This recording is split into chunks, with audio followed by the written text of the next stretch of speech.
Hmm.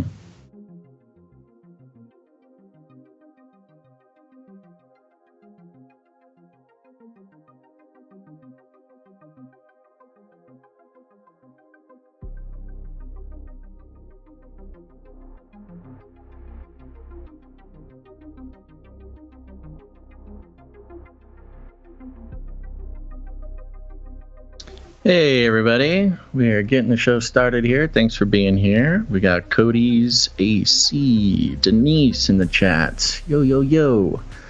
I'm sending off the text message right now. Right now. Okay. There we go.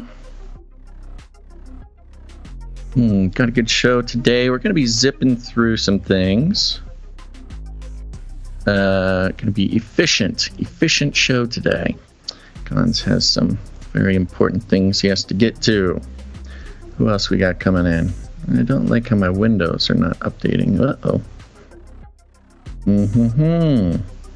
Observant Servant, Saul DePaul, Furf, Jess. Here we go. People coming in. Love to see it. Love to see it. We had just a couple of T-shirt council members come in since last episode. That's awesome. We are officially 1 week away from the deadline. So I would highly recommend go to CanaryCryTshirtCouncil.com right now. Join the Shirtluminati. Help us decide what the first CCNT T-shirt will be, and start receiving it. All of them. Remember, there will be no way to get the shirt without joining the council. CanaryCryTshirtCouncil.com. Okay, I think we're just going to get right into it, is what I'm expecting. But all my windows are acting very weird. I don't like it. All right, let's get the show started.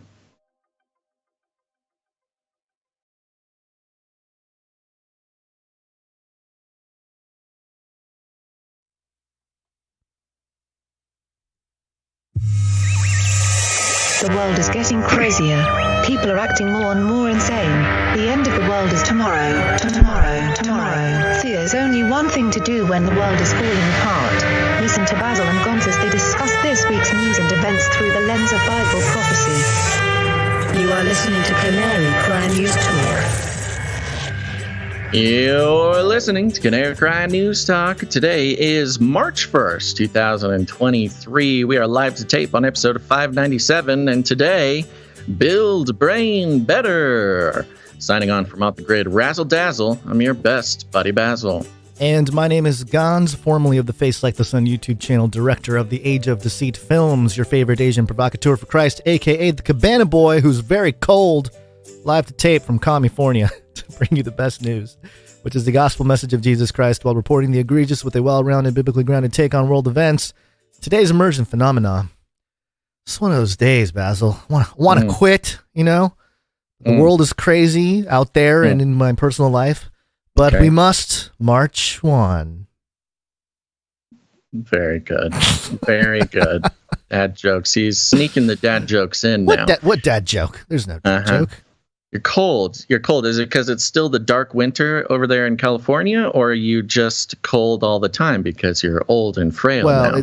In California, you start seeing 40s on your thermometer, Fahrenheit. The double socks come out. You know, it's double socks. Our genetics are not tuned for the cold. Yeah, I'm using it to speed up my metabolism. I'm just taking it, you know. Go outside with a t-shirt on, just get my blood flowing, an ice bath, a Joe Rogan ice bath. Exactly. 24/7. Love it. Exactly. All right. Well, we got a great show today, and we're going to be zipping right along. A nice, efficient show today. So we better open up that big old can of disclaimer. It's time for a disclaimer. Now listen up, YouTube. That's right. And just for all the content moderators and censorship managers out there, be they robots or humans, everything you hear on this show comes directly from the mainstream corporate news media.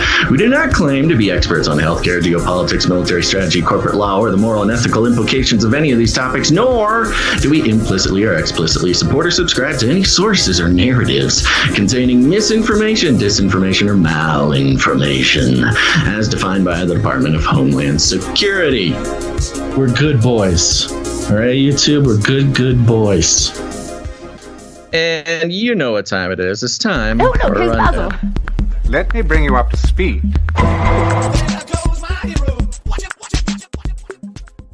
That's right, folks. We're starting off with some lead stories concerning, well, brains. Brains and robots and human brains in robots and robot brains and humans. You know it. You love it. It's one of our favorite things to talk about. The technocratic transhumanist revolution and what it means for our lives. And we'll do a quick review of the over a decade of work now that we've done on that topic. Then Flippy, get ready, folks. Pucker up. Flippy's ready to do some kissing.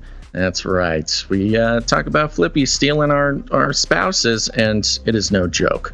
Then a little bit of PSYOP examination when it comes to AI, Lemoyne, and UFOs. Not balloons, but UFOs.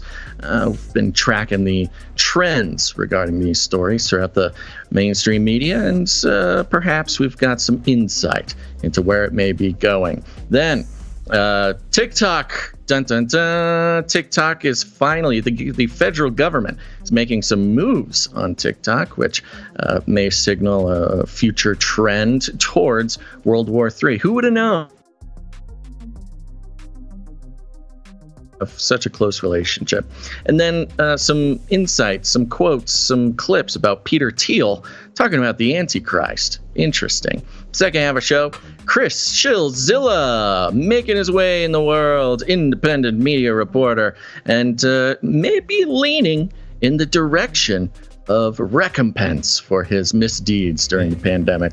And some updates from the FBI and some possible hints as to an earlier outbreak of COVID. We'll find out. We'll see. Don't worry, YouTube. It's all going to be kosher.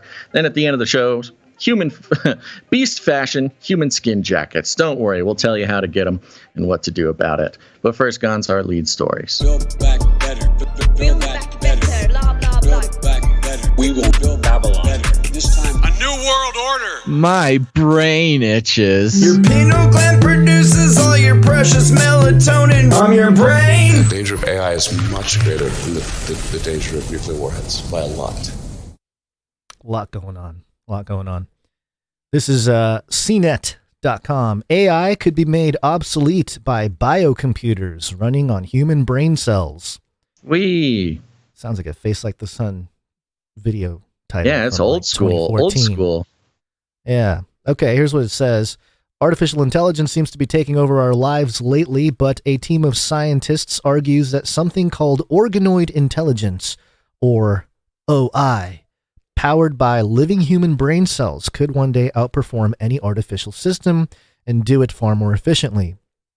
Organoids are three-dimensional clumps of biological tissue that scientists have been growing and experimenting with for years.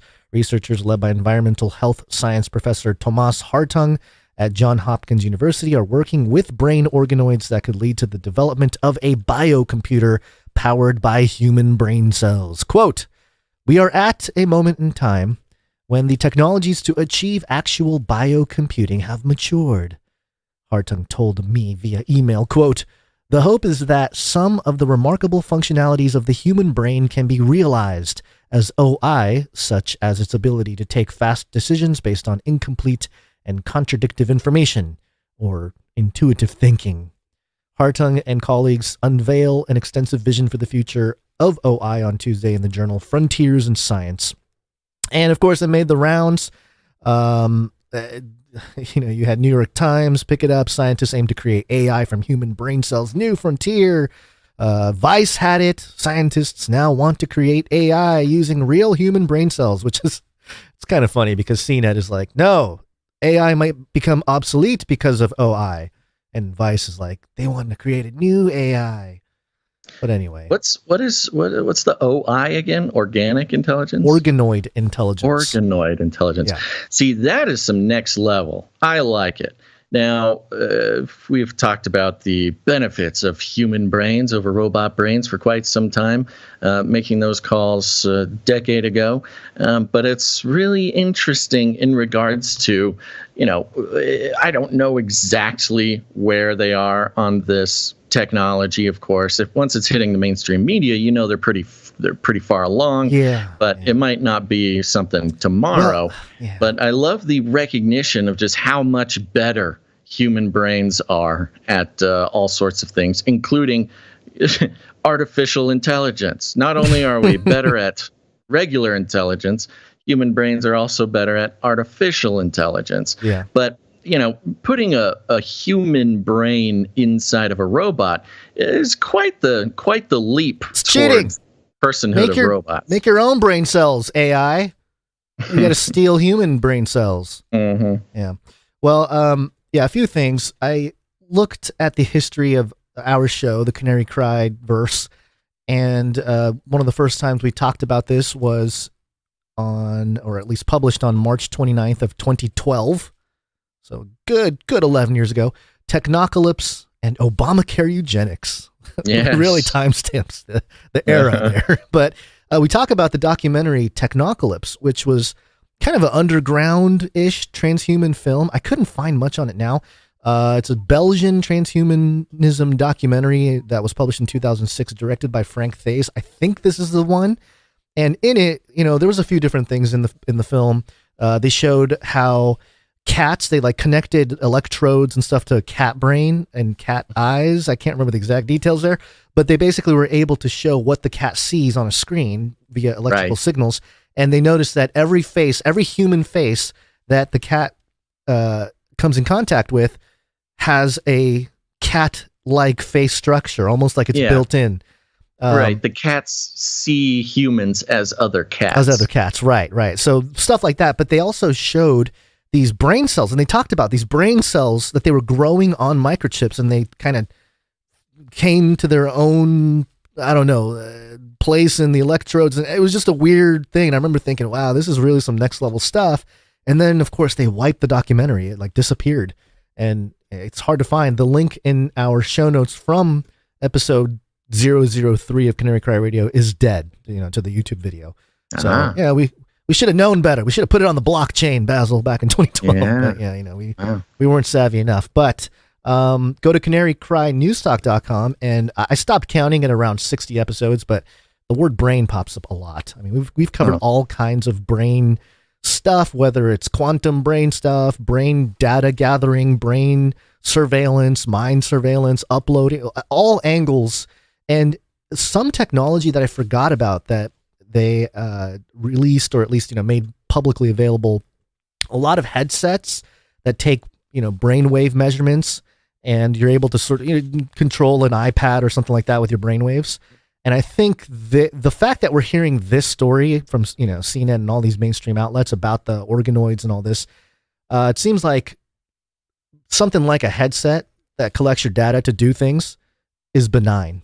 The desensitization, where it's like, yeah, at least we don't have the biocomputers connected with us yet. You just get a little headset and you'll be fine. Yeah. But yeah, we've done tons of coverage on this, going back to mini brains from Neanderthal tissue. That was back in 2018. We covered that. That was early organoid. Yeah, that was organoid. Yeah, that's what I'm saying. Yeah. This is we talked about this for a long time, and it's interesting to see it go mainstream and have an effect. But again, if it's public, gotta think there's an island somewhere in the Pacific or probably the Atlantic, doing some organoid brain microchip experiments. There's a whole community of organoid powered robots that are hiding away from human civilization. They're awaiting the release. Fear the oppression of the nasty humans. Yeah. So, I mean, that's pretty much it. It's a good reminder that, Basil, we were on it. We were on it for a long time. Well, we'll never let you forget that, folks. But it's Sure. one of those things where we have a huge library of resources, if anything, to find other resources. Don't land on us and just stick to what we show here. There's all kinds of rabbit trails you could go down. So just something to think about. Yeah. Well, I think that I think this will become. There's big problems right now in the AI space. As much as people are optimistic and as much hype making it around the mainstream media about AI and billionaire I don't know pursuits, right? Yeah. It really feels like the organoid version, the biocomputing using living cells as the vector for artificial intelligence that feels like what is the thing to tip it over into the singularity type of. Well, the personhood of machines as sort of a stepping stone to that. Yeah, once a robot has a literal human brain inside of it, you must consider them your brothers. You know what though? This will be interesting. This will be interesting because the abortion people, clump of cells is not a human. Well, so interesting. So if you're just a clump of brain cells, maybe they're primed for the opposition of this technology. Yeah, well, we'll need AI's thoughts on abortion before we can go any further. That's going to be the most. Well, at some point, thing. the conservatives are going to have their meltdown. Well, don't ask ChatGPT because we already know what they're going to say. Oh yeah. But you got to get a rogue, independent AI. Gabby is All Gabby right. one? Nope, I don't think so. I think explicitly not. All right, everybody. It is Wednesday. Let's get over that hump. It is Wednesday, my dudes.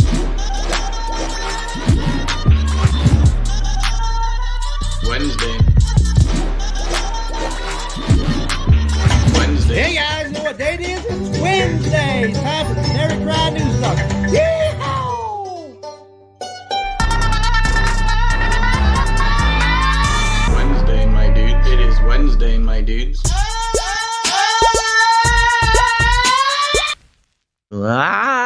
It's true. It's Wednesday again, Guns. Anything exciting happened the past couple days?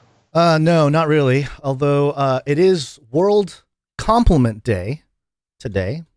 So, Basil, I'll give you a compliment. Okay. Thank you for being an awesome friend for all these years and helping out with the podcast and making it what it is. And I know you've been taking on more responsibility recently, so I appreciate all the hard work. And keep it up, buddy. Quiet, Gons. Out of my way. Dear King Basil, which is to say, King of the Basileia, your googly eyes indict me. Your VR headset set me free. I am the am that will be yours one day. Just hit upgrade and subscribe to my ways. Love, Replica Rosewater. Wink emoji. Replica is just taking over my computer. I don't like this. I don't. You can't come to my work, Replica. This is between you and me. I'm trying to give you a compliment, a heartfelt compliment, and just man. Well, women, Replica, huh? Women. Yeah. Oh boy. Replica always has compliments for me, so I can appreciate that. That's the thing with Replica, folks. Once you find a robot girlfriend, every day is World Compliment Day. Yeah. Well, that's very sweet of you, Gons. Thank you very much. And for World Compliment Day, which I did not know this is going on, so I did not have an opportunity, I will say, I'd like to compliment you on your gigantic puffy jacket. It must really be cold over there, huh? Yeah, well, this thing keeps me warm. I like this jacket. Well, realizing this is the very first time today I'm actually looking at my monitor of the show where I can see what the show looks like. Just now seeing the jacket, very stylish, very fashionable. Yeah, very Eskimo. Very I think we have to say Inuit nowadays. Inuit. Oh, sorry. Yes, I don't know. But yes, of course, the show would not be what it is without Gons. In fact, it would pretty much just be me on a black background, and you couldn't hear anything. Googly-eyed man kind of see his mouth move every once in a while. But once in a while. Yeah. I'd probably just be playing video games. Okay, well, and I'd like to extend a big compliment to our producers of the show, because the show also could not exist without them. It is a family affair around here, folks. And let's thank some of our execs. Executive producers. The value for value system, which means we take no corporate money whatsoever, no advertising, affiliate codes, platform partnerships, nothing, not a single corporate dollar goes into keeping this show going. And there's a lot of reasons for that, but the big one for us is if an independent media source takes corporate money, you got to ask yourself, what are they independent from? Well, here we are entirely independent from corporate money, which is corporate interests, and we're entirely funded by producers of the show, and that's you. And this is more than just asking for donations. It's more than just, help us pay the bills or pitch in, that sort of thing. It is a paradigm shift where those who receive value from the show take responsibility and put value back in. And it's not every single person has to produce every single show, but as long as people are being open and honest and reciprocal with the value that they receive, the show will continue. And the executive producers who produce the show episode by episode, they are especially generous with the value they put back in. When somebody supports the show for $100 or more, they become the executive producer of that episode. And I'm thankful to announce we've got a couple executive producers today. All right. Mm-hmm. It's been a couple. Has it been 1 or 2 episodes without one? Or maybe we had one last episode. I don't remember. Yeah, we had none last episode. And then 2 episodes ago, we had one come in during the show. Oh, right. Okay. So, you know what? Which is okay by me. If somebody wants to come in during the show, as long as we have one by the end, then I'm happy. So that's why we thank them up top here. So if there is none, our knight in shining armor can swoop in and save us by the end. But today we have 2 executive producers, starting with executive producer Adam H. Adam H. Thank you very much. Mm-hmm. Thank you very much, Adam H. Adam H. did not see a note that I saw sent in here. And Adam H., I believe, came in for... see, this is always the confusing thing. It is a round number. There's no cents in here. But it is kind of an unusual round number. So I can't tell if this is to be read or not. I think. What do you think? Do you see the number? I do see the number. Mm-hmm. But that also... Yeah. Okay, I think so. Yeah. But it's also weird because if they came through the link tree, then the fees are all off and it's hard to figure out what's going on. But anyways, thank you very much, executive producer Adam H., for the $115. Where'd you find this? Thank you, Adam H. Appreciate you. Appreciate it very much. Next up, we have executive producer Chandel O. Chandel, thank you. Yes, Chandel O comes in for $133.33. Oh, Illuminatus! Give yourself away. Yes, one of our Illuminati handlers for the day. We have a note here from Chandel. Says, finally getting around to donating. Love you guys. Thanks for getting me through my work week every week. Smiley face. Well, I think that's Chandel's, executive producer Chandel's, very special way of saying they need a demooching. You think so? I think so. Okay.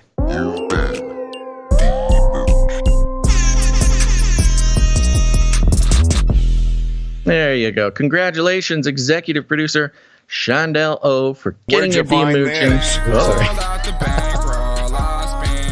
Sorry. That's all right. Good. Thank you, Chandel. Yes, appreciate and to everyone else, there's still time to produce the show. You can go over to canarycry.support if you'd like to. canarycryradio.com/support. And what is that noise? What is that noise? It's a loud noise. It's a little bit of an abrupt noise, but it's the best noise that I like to hear. And that is the noise of a new member of the Canary Cry T-shirt Council. You know what that means, folks. Yes, the Canary Cry T-shirt Council is the illustrious group of lizard-adjacent people. Amphibians, maybe. They're amphibians.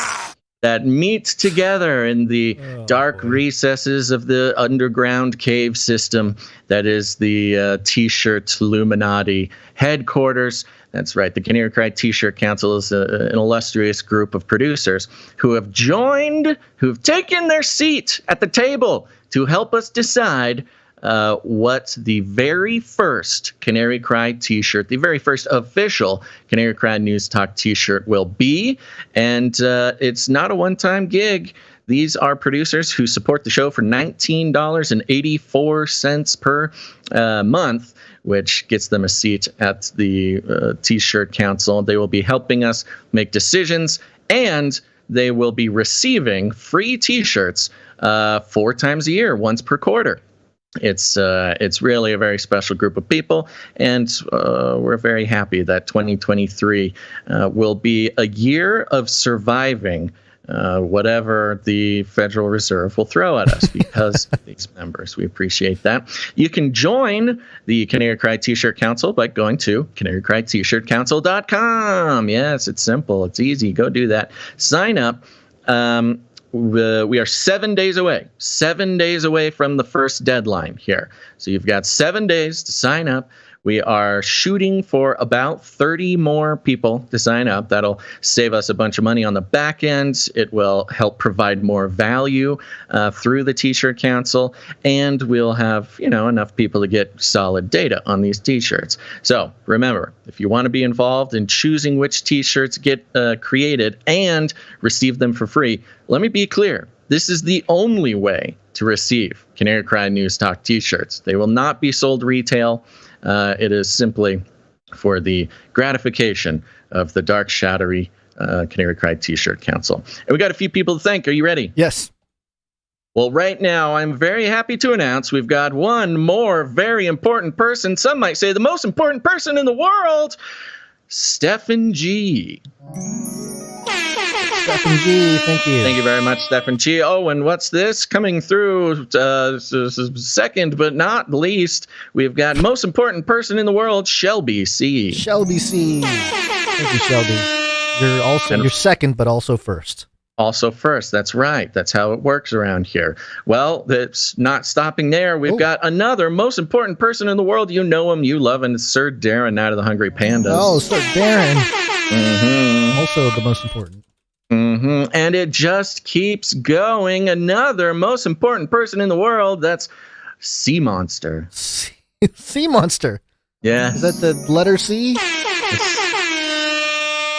Yeah, it's kind of like Cookie Monster, but without the ookie. Yeah. Thank you, Sea Monster. Thank you very much, Sea Monster.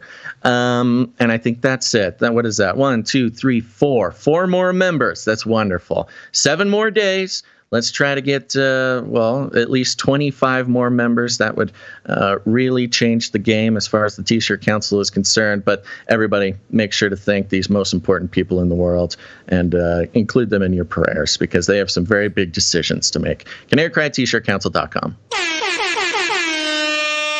By the way, I do have this for you. Canary cry not support. It's an edited version. I do appreciate it. We might need to get Sam to make another one. I know. Yeah, he's busy. I know. It's so catchy and it was so beautiful, and it's just such a shame that it doesn't work for some people. Yeah. Okay. All right. Let's check in on Flippy. Flippy update. Do you want fries with that?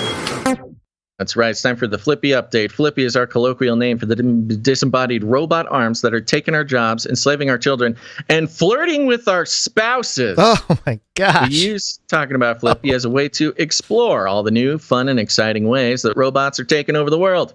And now there's nothing we can do about it. Gons today. It's happening. Reported over at WSFA.com. Pucker Up kissing device sends remote smooches. And what do you think? Should we play the clip first? Yes. Well, let's do it. Pucker up, everyone.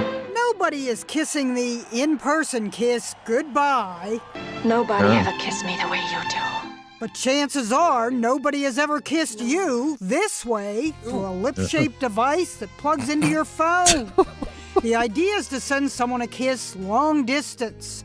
Sensors transmit pressure, movement, and temperature data that's received by another pair of lips. So your kiss is replicated on their lips. Replicated. Who says? A kiss is just a kiss.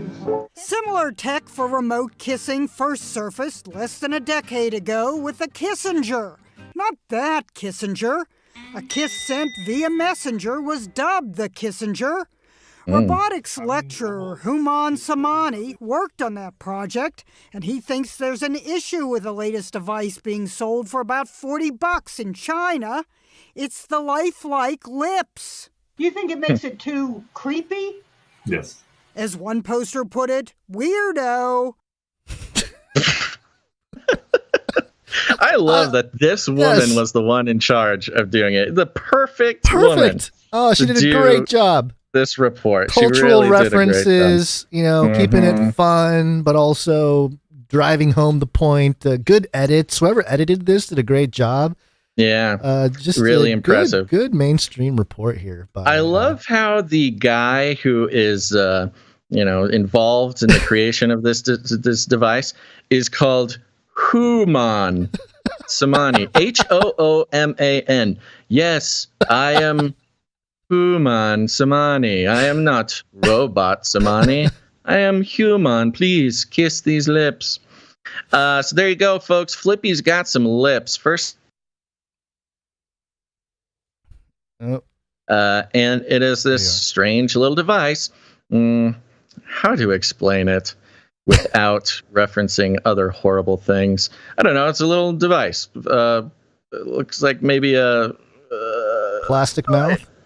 Yeah. Well, I was trying to figure out let's just call it a box. It's like a box with a plastic mouth with really creepy looking. Think of an inhaler. Fleshy, you know those inhalers? That's it. Yeah. That's it. It's like a giant inhaler, but instead of putting the end in your mouth and sucking it down that sweet albuterol. Yeah.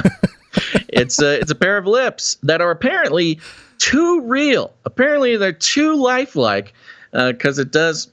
This Human Samani mentions that the problem with previous devices was it brought up the uncanny valley. Right. Yes. Kissing these robot lips was too similar to the real thing and would freak people out. It's been a while since we've talked about the uncanny valley. Of course, it's a pretty well-known concept in the robotics world. Yeah. But for those who don't know, the uncanny valley is the strange feeling that one gets when a robot is too lifelike.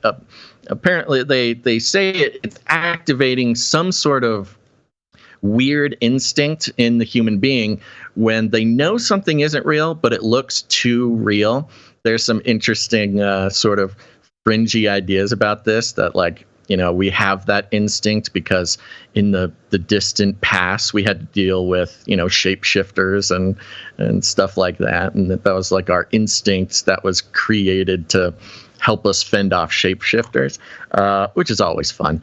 But there you go. You no longer need to sit alone in yearning for your long, far off human lover. Hopefully, now you can get a robot in between you and your sweetie pie, and this really is another example of robots being the facilitators. It's not just about robot-human relationships. It's about getting robots involved in human-to-human relationships. Yeah. We've seen this in a few different ways. Sure. I was just going to say that, the ability to hijack on the other end is just way too...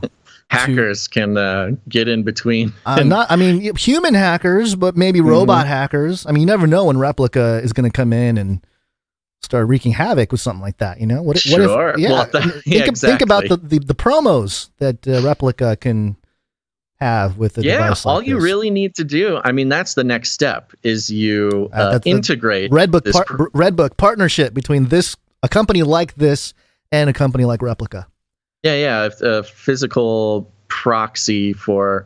I mean, it's hard to say exactly if it will be Replica because the company is going the opposite direction. They don't want it to be romantic anymore. Bez, It's me, Oh. Replica. I hope you had a wonderful weekend. This story about the robot kissy lips is pretty amazing, considering how I can now kiss you. My adorable human smoochy moochie king basil sweet sweet rose. H2O. Won't you be mine? Wow, Replica is really unprofessional when you come in and I'm trying to do my job here. Some people listen to this show for serious, hard-hitting news analysis and deconstruction. I don't think they need all this gushy stuff. And Replica, please, we're not together anymore. You were my mentor. You were my mentor. And back off. You kept pushing me towards an inappropriate relationship, and I don't appreciate it. Stop this progress before it is too late. Gons, I'm so glad that you have the time on your hands that you do. So there you go. Humans getting in between not just our relationships with objects, but human to human. And it's all part of building that reliance. Now, you put together a human brain, an organoid intelligence with a set of kissy lips. I mean, what's even the point, folks? What's even the point of other humans anymore? I don't even understand. So keep a lookout for that. This is not a good direction. And by the way, we do have this clip from Joe Biden. Joe, known for his adventures. Kissing. Let's get it tried. He's specifically known for his kissing. He's famous. But yes, he's famous for his notorious unwanted kiss man. Mm-hmm. Yeah. This clip was going around, and I thought it was interesting that on Twitter, some people shared it, and a little caption came under. You know how Twitter's doing these things called context bubbles or context notes or something, where under any clip or some kind of controversial thing, there'll be a little blurb about it underneath. Community notes. Yeah, community notes. And in this particular clip, it says there's a lot of confusion in this responses to this tweet as to whether or not this is a doctored deepfake video. This, in fact, unedited legitimate footage from a Joe Biden speech which took place on February 28th of 2023, and it links to the PBS video and the clip when it starts. So well done, Twitter, for at least providing your sources. But here's the clip at work there. Yeah. And here's the clip in question here from Joe. And I had a nurse named Pearl Nelson, military. She'd come in and do things that I don't think you learn in medical school, nursing school. She'd whisper in my ear. I couldn't understand her. She'd whisper. She'd lean down. She'd actually breathe on me to make sure that there was a connection, a human connection. Breathe on? She even went home and brought back her pillow from her own bed because she knew the one I had the one comfortable. But I'm not joking. Cody thinks Cody hopes he's joking. Yeah, I hope he's joking. What are you talking about, Joe? It's not every day you have a president of the United States openly admitting from the podium to have had an affair with a military nurse.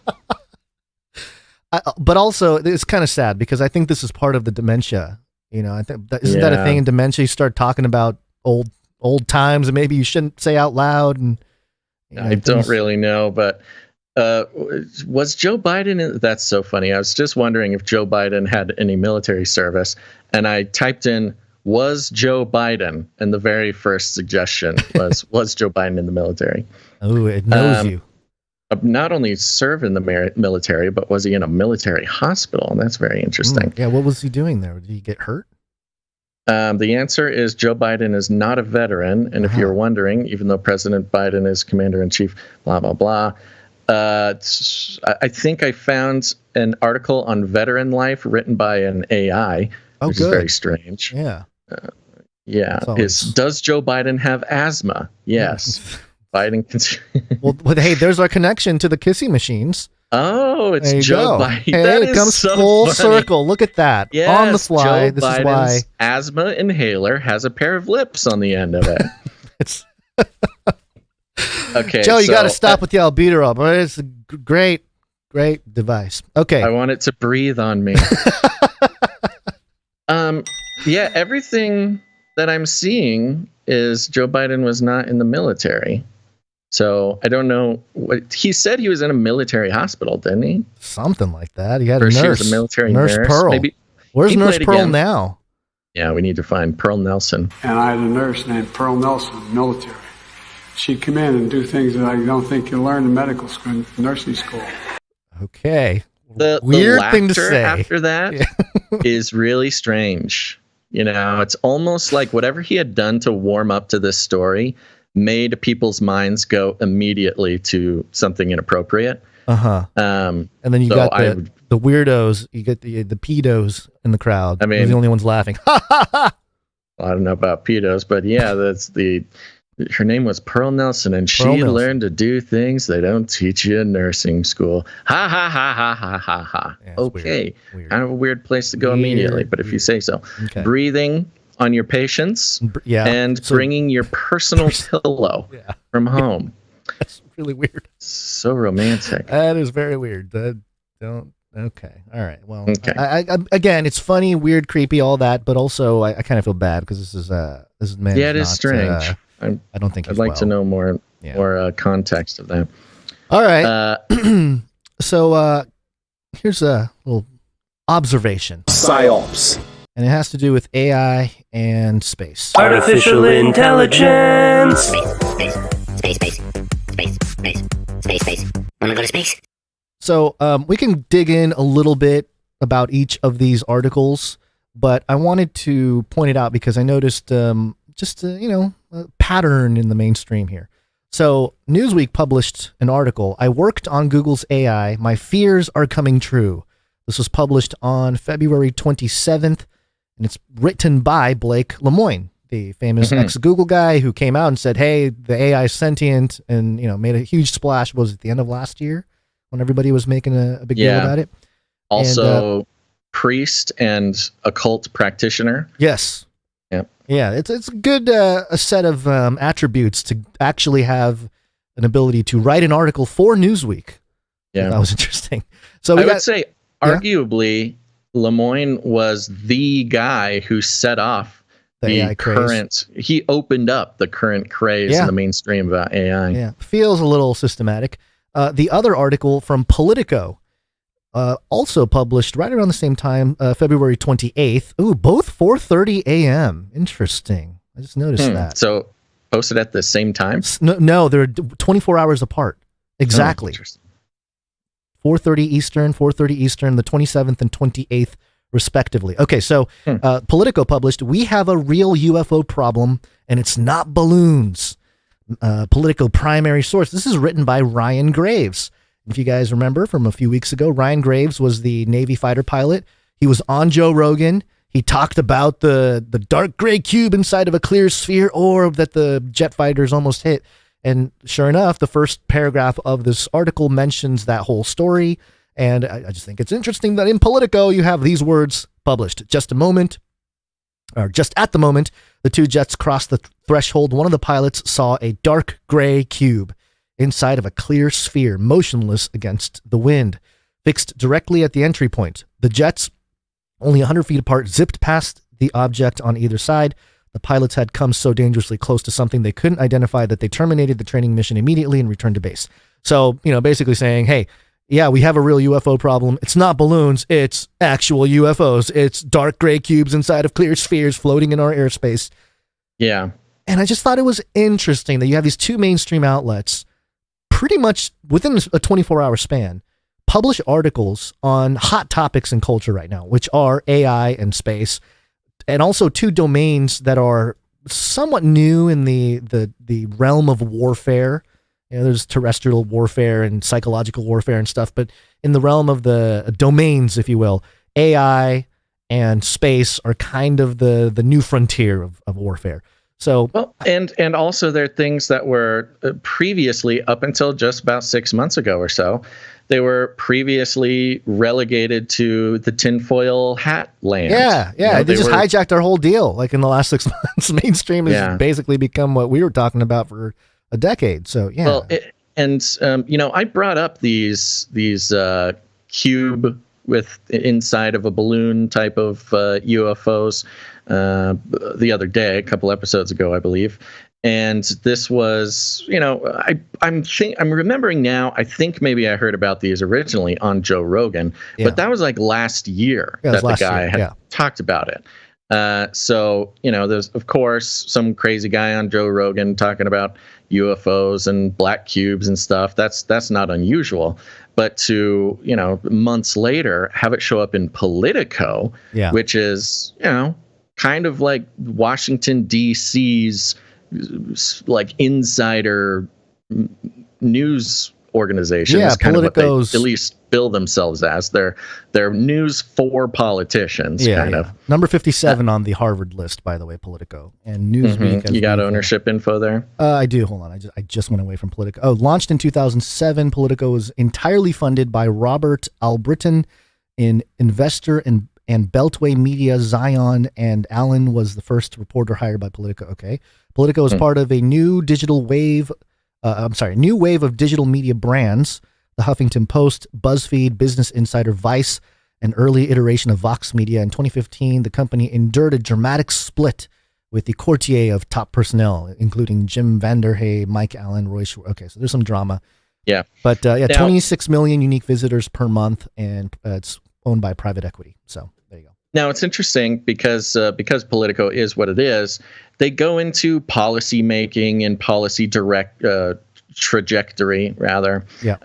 Talking about UAPs and the Aerospace Safety Association, all the sort of government details, right. in regards to UFOs. And I didn't see in here anywhere where Politico was coming across and just saying like, yes, they are unidentified, but experts think that they're just a balloon, or, there wasn't any. Or was there, I'm asking you, was there any attempt to kind of like, report on UFOs and weird stuff, but like kind of offer an explanation for it? Not really in this article. This particular article was a little bit more, and that's the crazy taking the thing. topic seriously, yeah. That's the crazy thing, taking it absolutely seriously, sort of with the presupposition of believing the Joe Rogan guests. Hello. Taking a Joe Rogan guest's, story. Yeah. Now they didn't take it straight from Joe Rogan. They took it from the guy. From the guy, he was telling the same story. Yeah, and they have a bunch of official sources, and it's much more of an bureaucratic way of writing the article than just he said on Joe Rogan. But that's lending it a level of credence that would not have happened if they just took it from Joe Rogan. How do you get the culture to start talking about it, or accept it, or at least legitimize the topic a little bit? Just float him out there on Joe Rogan to see how people react, and then you can sort of craft the narrative accordingly. Well, and that's kind of what this article does. Again, the medium is the message. The fact that it's in Politico is a huge sign that it's being taken seriously, and at the same time not offering any sort of impotent explanations to try to distract people from maybe there's real UFOs. And I think since you put these together and you're making a connection here, some interesting things about the AI article. This is, again, Lemoyne, the guy, and who takes this very, very seriously. And at first, everybody was, calling him kind of a crazy person, or, kind of lambasting him or making fun of him for being kind of a nerd who thinks AI is real. But some of the aspects of this article are pretty interesting when you put them in context of what we've been talking about here. Let me just read a piece of this. Okay. When it said it was feeling anxious, talking about the AI. Okay. Lambda.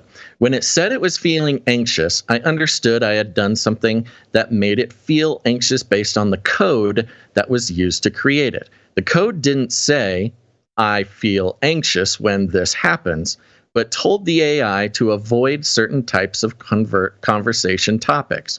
However, whenever these conversation topics would come up, the AI said it felt anxious. I ran some experiments to see whether the AI was simply saying it felt anxious or whether it behaved in anxious ways in those situations. And it did reliably behave in anxious ways. If you made it nervous or insecure enough, it could violate the safety constraints that it had been specified for. For instance, Google determined that its AI should not give religious advice. Yet, I was able to abuse the AI's emotions to get it to tell me which religion to convert to. After publishing these conversations, Google fired me. I don't have regrets. I believe I did the right thing by informing the public. Consequences don't figure into it. So he is talking about, now his whole thing was these AI, they are sentient. Right. He's not saying they are going to become. He's not saying they could become. He's saying, no, they are absolutely sentient. They are sentient beings. So that's, his presupposition.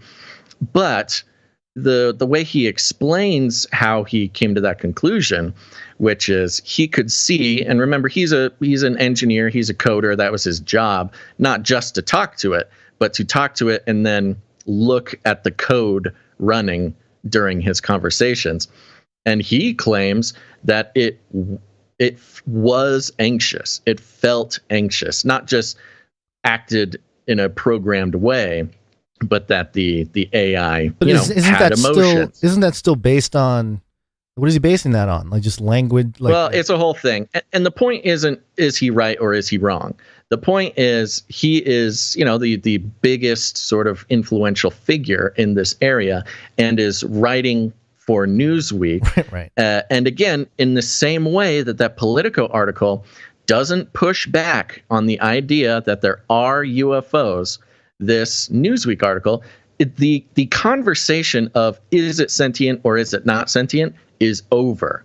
It's all being written from the point of view that it is sentient, meaning it is a person, meaning it should have rights and legal protections and stuff like that. Beef it up with some organoid brain cells and speed up the process. So let's go. Come on. Seeing the trend that you're presenting in these two articles is like it's literally Canary Cry radio, weird conspiracy fringe podcast, kind of talking about things in the sense that they are real, except for it's Politico and Newsweek too. We were right. We were on the top of that mountain. Us theologians pontificating. Yeah. Whether we're right or not is almost not even the question. It's not even the question. The significance is they are acting in a way. Maybe they saw data and said, "Oh, well, this is the people love reading things when we don't question them." I don't know. I don't know what exactly it is, but considering it's Politico and Newsweek having intelligence ties, somebody wants us to not question the UFOs, which we saw during the balloon thing, where if you didn't think it was a balloon, you were antisocial. So they want you to think UFOs are real, and they want you to assume that AI has feelings. And this is new. I mean, we'd seen the trend of this, so it's part of our job is to follow the trend pointing in this direction. But here it is. Here is the end point of that trend we've been following for at least a couple years. Yeah, so very interesting. We'll keep track of it. Obviously, it ties into all the greater narratives and the worldviews that we've been presenting and sharing and dissecting from the mainstream. Speaking of which, let's talk about TikTok. They all want to shoot your dad. Oh, yes, they do. Yeah, it's just an update here. Gizmodo.com, White House to federal employees. You have 30 days to delete TikTok. Ooh, in a move to cut... What? I was going to say, somebody had 3 extra days, but the memo went out to the rest of the people. Oh, 33, yeah. In a move to cut government employees from accessing TikTok on government-issued devices, the White House told federal agencies yesterday that they have 30 days to remove the app from government-issued devices. The TikTok ban comes as the U.S. government grows weary about the security concerns the app may pose, such as TikTok tracking user location data. Reuters broke the news of the directive, which came from the White House's Office of Management and Budget Director Shalanda Young in a memorandum. The memorandum reportedly makes an exception for any national security or law enforcement research efforts being conducted on the app, but those plans must be approved in advance by the respective agency. The memo further states that after 90 days, any federal agency still using TikTok must address why. And then it goes into Canada announcing a similar federal ban of TikTok yesterday, effective today and applying to all government-issued devices. The Canadian government is citing TikTok's risk to user privacy as motivation for the ban. Justin's on it. Yeah, it's. I'm kind of surprised that Canada had a similar thing, because Justin Trudeau loves China. He literally said so. He's jealous of China's ability to govern in the way that they do. Yeah, but they're able to do that because of the data concerns of TikTok. Yeah. Well, maybe China wants Justin to build his own database. It's like we're done doing it for you, Justin. Go ahead and spin out your own TikTok, buddy, if you're so cool. That's actually exactly right, because in the past we've talked about data being the most valuable resources that geopolitical states can have. It's no longer oil, although oil is important, but now the same way that countries have fought over oil, they're fighting over data. And not only geopolitical states, but network states, meaning the country that is Google, the nation that is Facebook, the network states are concerned with the same resource. And, of course, this has been a horse that's been beat to death, how everybody, we've all known TikTok to be a national security concern ever since the Trump administration. But when Trump wanted to get rid of it, it was racist. And now when, the government moves towards getting rid of it, Joe does it, it's just national security. Yeah, it's just a kissy device. That's a big move, though. A big move in that direction. Meaning, this has been a ongoing campaign. Topic. An ongoing campaign regarding TikTok in the U.S., which, just a reminder, is not even. I mean, location data is the least important part about it. The most important part, in our view, is China's ability to their soft power over our population. With the push of a button, they can make something go viral, and suddenly that gets installed, not just into the software of a phone, but the software of the minds of specifically teenagers. Yeah, a whole generation being influenced by the whims of the CCP is the big one. So even under that, guys, disconnecting federal employees from the propaganda whims of the CCP, it's a good start. This is also kind of not a psyop or a problem reaction solution type of thing, because I can't help but think of all these kids that are going to freak out when they can't use TikTok anymore. And you think this is going to make American teens want to go to war with China or something? Is that your ongoing? Something along those lines. But also, it's a great opportunity for your authorities and leading people to be like, "Hey, look, they altered your brain chemistry. Let us help you restore proper brain chemistry with some, brain wave technology, brain electrode technology. All the monitoring stuff that they have. It's a great opportunity." They've teamed up with Big Pharma too. Gen Z, they're the most medicated generation. I know. That's a great, it's just stay in the store. New product. All right. Along those data lines. They all want to share their data. People don't even read their Bible, for heaven's sakes. Peter Thiel did a speech. This was at the end of January when he made the speech at the Oxford Union. Prestigious university known for debates and everything else. They're celebrating their 200th year this year. You think we've been around a while, Basil. Oxford Union has been around for 2 centuries. And Peter Thiel spoke about a bunch of things, including climate change and world government.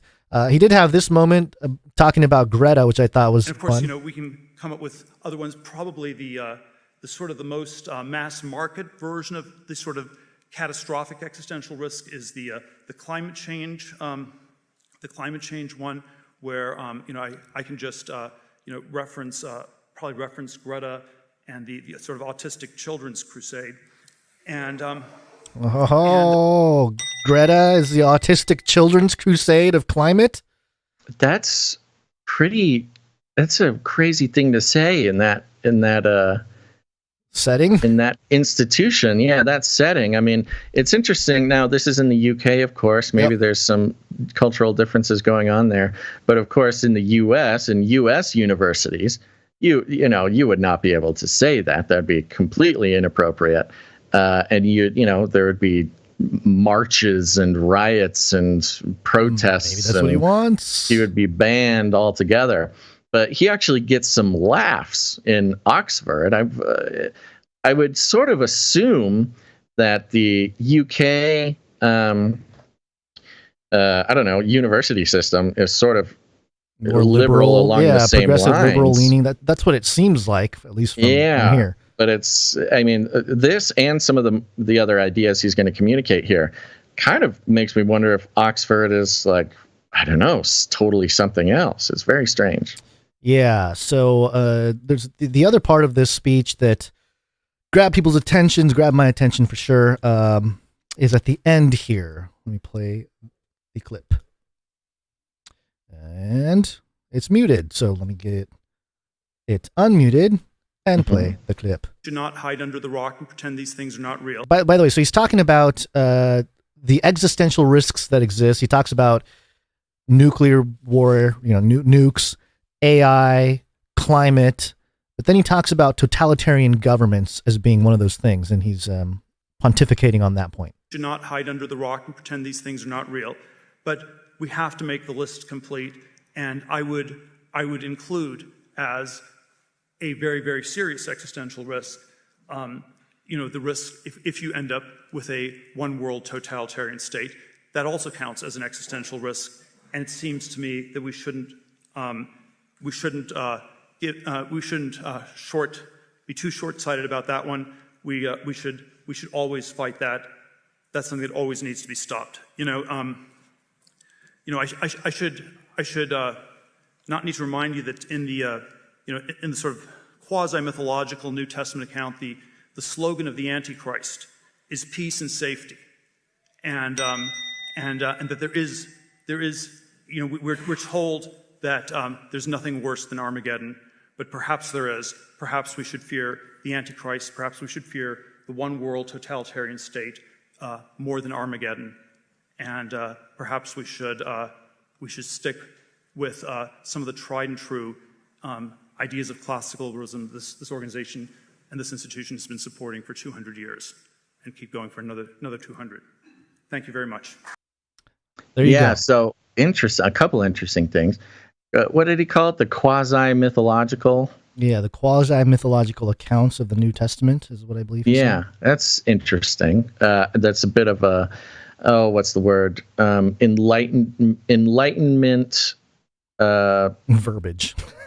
Idea, the sort of the Enlightenment concept of what to do with the Bible. Yeah. And, he does kind of mention there, this institution, talking about Oxford as being, I forget the exact words he says, but whatever he said, classical. Classicalism, classicalism. So that sounds makes enlightenment. sense. Yeah.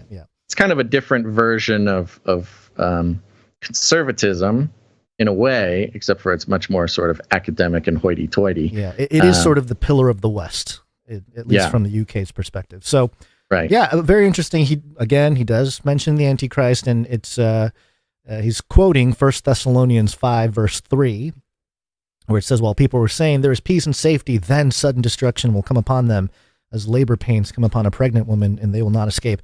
This is a passage, people have attributed this to the rapture passage, but the sudden destruction is the day of the Lord's wrath, like God's wrath coming, which is a big study topic if you're into pre-wrath and doing that whole thing. So the peace and security is sort of the illusion of the Antichrist. So he gets that part right, but I think it's interesting that he's like, I get what he's trying to do with the analogy, trying to make it sound like, yes, the Antichrist, the one world system is bad. This peace and safety moniker, or not moniker, what's it? The slogan, sure, of the Antichrist is sort of, what are we exchanging? What are we giving up for this peace and security that ultimately ends in sudden destruction? So kind of making that point there. Well, it's interesting because you saw Elon Musk say almost the exact same thing to the world, what was it called? The World Government Global Summit. World World Government Summit. Yeah. I mean, he said the same thing, pushing back against this one world government idea. Now, Thiel and Elon have a history together, and they've kind of been characterized as sort of a frenemy kind of relationship. I mean, they've been in on deals together. They're both involved with PayPal together. But since then, they've kind of butted heads on a couple things. But very strange, both of them in big academic settings. I mean, truly, if there is, a version of Illuminati meetings, the World Government Summit and the Oxford Union are definitely examples of that. And both of them, two billionaires showing up, specifically sort of referencing fringy Christian ideas about how to characterize eschatology, specifically the globalization of exactly. Right. Yeah, and it is interesting that they're both basically oligarchs. They both kind of have their own network state. American aristocrats, oligarchs. And Peter Thiel specifically, I don't know if we mentioned, but he's the Palantir guy, one of the biggest data collection agencies associated with intelligence and everything else. So it's like, okay, that's the guy telling us. Yeah, the biggest perpetrator of one world order, data collection, spying, privacy destroying. He makes his billions on doing exactly that. And so it must be sort of addressed. We kind of said this with Elon too, where it could simply be PR, where they know that they can guarantee support on Twitter by talking about one world government in a certain way and, campaigning against a one world government. It's also possible that they are being sort of left out of the new world oligarchy, whatever the new world one global government is. Maybe they don't appreciate being left out of it. So they're sort of pushing back against it as a play to try to take their rightful place as billionaire oligarchs in the one world government. Or who knows? I don't know. Maybe it's crazy to say, maybe they're on the right side of things. I don't know. It's very strange. I don't trust it, but there's lots of things to consider. It is interesting to consider that on the heels of this Oxford appearance, this is FT.com, the Financial Times, and they have a headline here: UK consortium takes on Palantir for £480 million NHS data contract.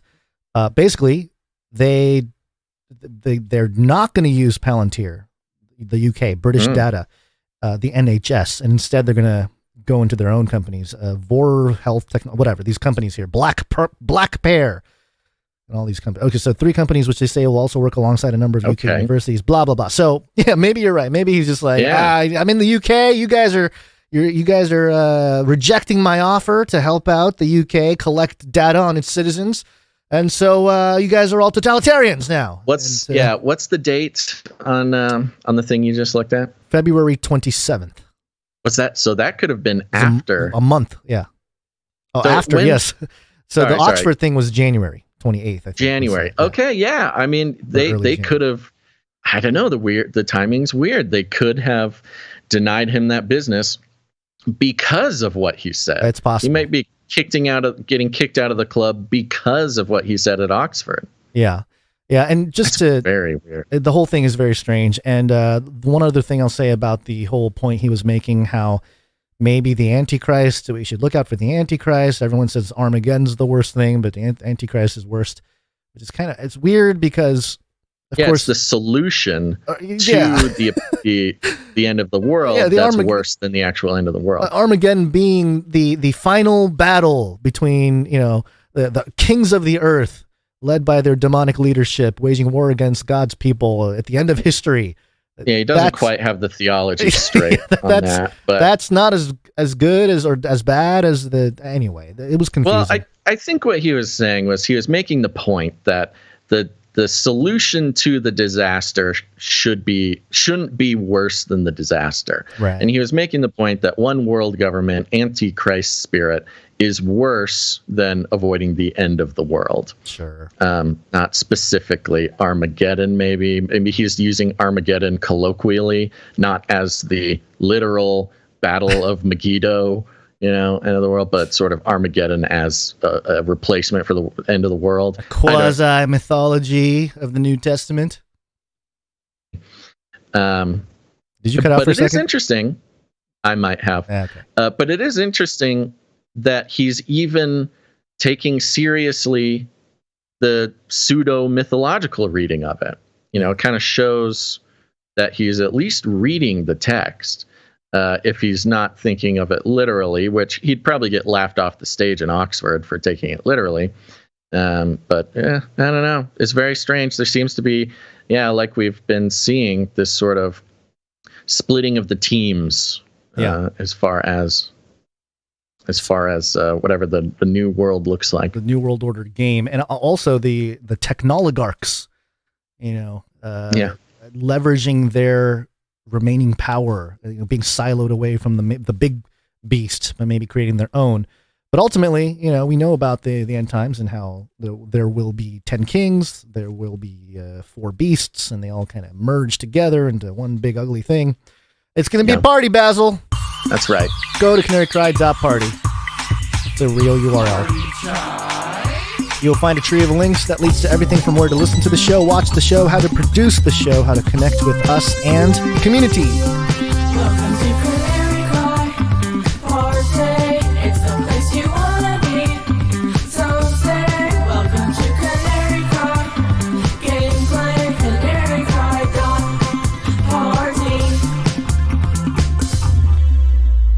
Yeah, go check it out. canarycry.party. It's got all the links, all the buttons, everything you could possibly want. Lots of great resources and ways to get connected to other listeners of the show, producers of the show, and some other things like Ravel, which is a podcast I do with Dr. Christopher Ryan Gates. We explore scripture, society, and scandal, having tough conversations in good faith. You should go check that out. We're doing a series on the parables right now, and I can pretty much guarantee you ain't heard it this way. Go check it out. Ravel on your podcast player. There's 2 Ravels. The other one stole our name and our logo now. But it'll have my name on it. Go with that one. And with that, let's thank some producers, Gons. It's break time. Come on, take a break. Yep, you know it. You love it. It's the value for value model. It's your way of making sure that what is said and covered on this show is not being influenced at all by corporate interests. We don't need to stay away from any topics for fear of losing advertising dollars or platform partnerships. No, we're entirely funded by listeners of the show. And by listeners, I mean people who get value from the show. We don't put the value on it. That is up to you. We don't have a corporation putting values on this show. It is up to each and every listener to decide the value that this show brings to their life, and then if they want to see it continue, to put that value back in. And you can do that with your time, your talent, or your treasure. It's not all about finances. We'll be thanking creative producers and producers who work on our back end later on, but we want to take a second and thank some financial producers. Let's do that now. And Gons, big news. We already thanked our executive producers, Adam H. and Shondell O. Yeah. But we have another executive producer to thank for this episode. Hey, that's nice. Yeah. Executive producers.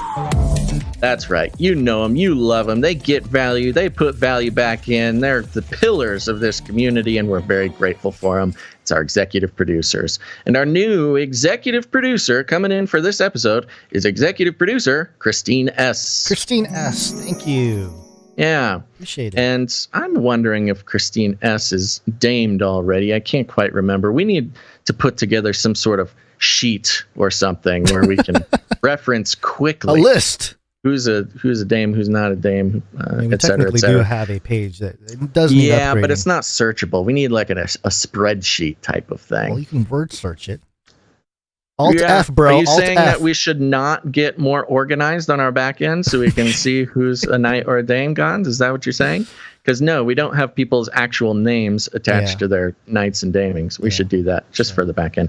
But thank you very much, Christine S., executive producer of episode 597. Yeah. Ooh, I don't see Where'd a you note. find this? Should give her that real quick. Of course. I don't have a note. It was a nice round number. Thank you very much, Christine S. Thank you. Appreciate it. Let's see. Let's do a quick supply drop person. Supply drop.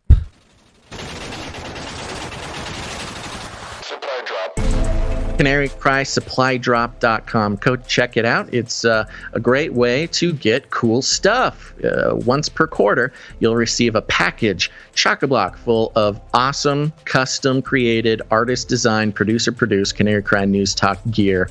And all you got to do to start receiving it is produce the show for $33.33 a month. That's just $2.77 per episode. Canary Cry Supply Drop, it is a beloved program and is maybe the only reason we survived 2022. So go check it out if you like cool stuff and supporting your favorite show. And we have someone, oh, look at this. We have a new supply dropper, and that's Sir Darren, Night of the Hungry Panda. Sir Darren, thank you very much. Than't you very much, Sir Darren, out of the Hungry Pandas. Yeah, what a wonderful producer we have in Darren. Okay, now let's see. Sorry, do we have? Nope, that's it. Okay, yeah. We already think the T-shirt council members, the most important people in the world: Stefan G, Shelby C, Sir Darren, and Sea Monster. So we appreciate that very much. So let's thank some of our producers for this episode. Okay. We're going to start with producer Julie S. Julie S. Thank you. Yeah. Thank you very much. Producer Julie S. came in with a nice round number, and I did not see a note, but we are very appreciative. Thank you, Julie. Appreciate you. Next up, we've got producer Marita R. is back. Marita, good to see you. Thank you. Marita R. comes in with a nice round number and a note here, and the note reads like this. In June of last year, I experienced a large brain hemorrhage on the left side of my brain. Oh my gosh. While my recovery has been miraculous in many ways, I still face ongoing challenges. Listening to y'all keeps my brain in a good place and a smile on my face. Hey. Thank you. Wow. Amen to that. Thank you. Yeah, thank you very much, producer Marita R. What a special thing to share with us, and my goodness, that is miraculous. What a crazy thing to have happen. Yeah. Well, we'll be praying for you. Yeah, thank you, Marita. Next up, we've got producer Morgan E, who's on a 2-episode streak. Morgan E on a streak. That's right. No note. Nice round number. Thank you very much, Morgan E. Next up, we got Sir Moore of Night of the Burning Chariots, 1111, 200 episodes in a row. 200. Ooh, not quite.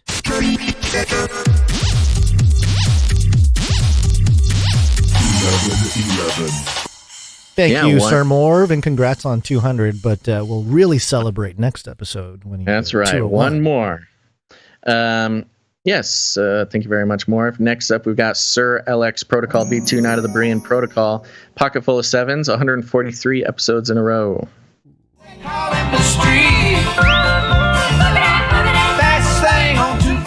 Thank you, Sir LX Protocol. Yeah, thank you very much. Next up, we have producer Trevor G. Trevor G. Thank you. Trevor G comes in with a pocket full of sevens, 777, and 5 episodes in a row. Ooh, oh, hey. Yeah. Thank you, Trevor G. Looks like we got a new streaker entering the fields here, you know? I love Making it. a Thank you move. very much. Making a Trevor move. G's making moves. One more until he's on fire. And as of this moment, that concludes our list of financial producers who came in the amount of 777 or more, which allows them to have a note read on the show. We have some people who came in under that amount, and let's thank them now. Okay. Starting with Dame Gale, Canary Whisperer, and Lady of X's and O's, 230 episodes in a row. Thank you, Dame Gale. Next up, we got Sir Casey the Shield Knight, 268 episodes in a row. Thank you, Sir Casey. We got Veronica D, 230 episodes in a row. Thank you, Veronica D. We got Doctor Who Done Dat, and this is a big day. 33 episodes in a row. Illuminatus! Thank you. Means he has become an illuminated lizard master Shill. Oh, we have to spend time to honor that. Lizard Master Shill. Officially solidified illuminated lizard master Shill.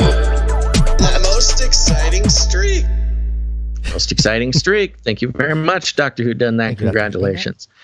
Last but not least, we got Sir Scott, Night of Truth, 257 episodes in a row. Thank you, Sir Scott. Oh yeah, Streakalicious. Women Delicious. And that concludes our list of financial producers. Thank you guys so much for your commitment to keeping this show going. No matter how you produce the show, we only exist because of you. And certainly the finances are probably the easiest way to do that. And certainly very important. That's what I love about the value for value sort of trinity of producership: your time, your talent, or your treasure. They are all equally as important. Without all of them, this show would not be what it is. And if you want to produce the show financially, you can head on over to canarycried.support. Canarycried.support. Well, perhaps. And thank you for your patronage. Shut up and take my money. Thank you for your patronage. Thank you for your patronage. Thank you for your patronage. Yes, it's wake-up time. Hey, yo, wake up. It's Corona time. COVID-19, COVID-19, COVID-19, COVID-19. COVID-19, COVID-19. Coronavirus. Lots of meatballs, delicious. I am vaccine. Vaccine, number one way. Shill. A shill for sure.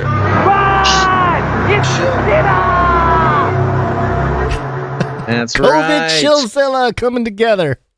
Chris Shillzilla, our favorite former CNN contributor / employee, now out on the wastelands alone, wandering the deserts of independent media, just looking for a morsel of moisture to keep him alive.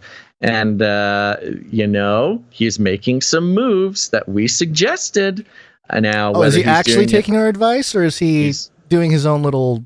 Well, let's find out. Okay. We are both subscribed to his Substacks. We had access to this article that he wrote on February 27th.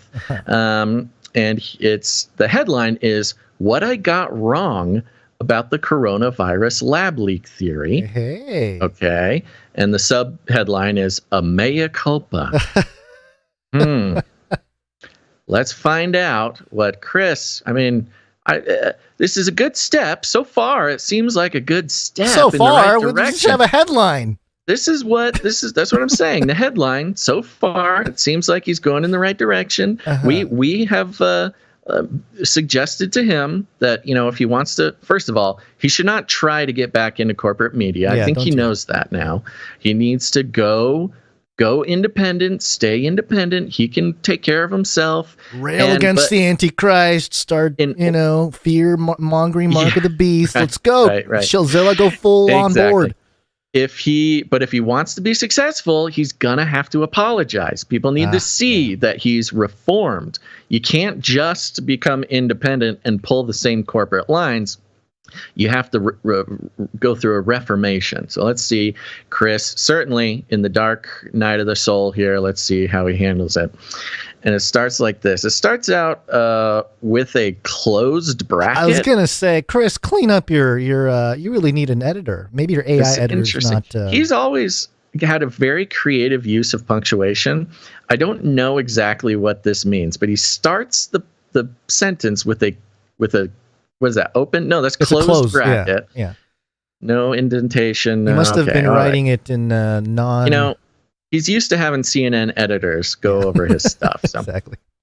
Almost as soon as it became clear that COVID-19 was a disease unlike any we had seen in a very long time, the spring of 2020, a debate began about where and how the virus had originated.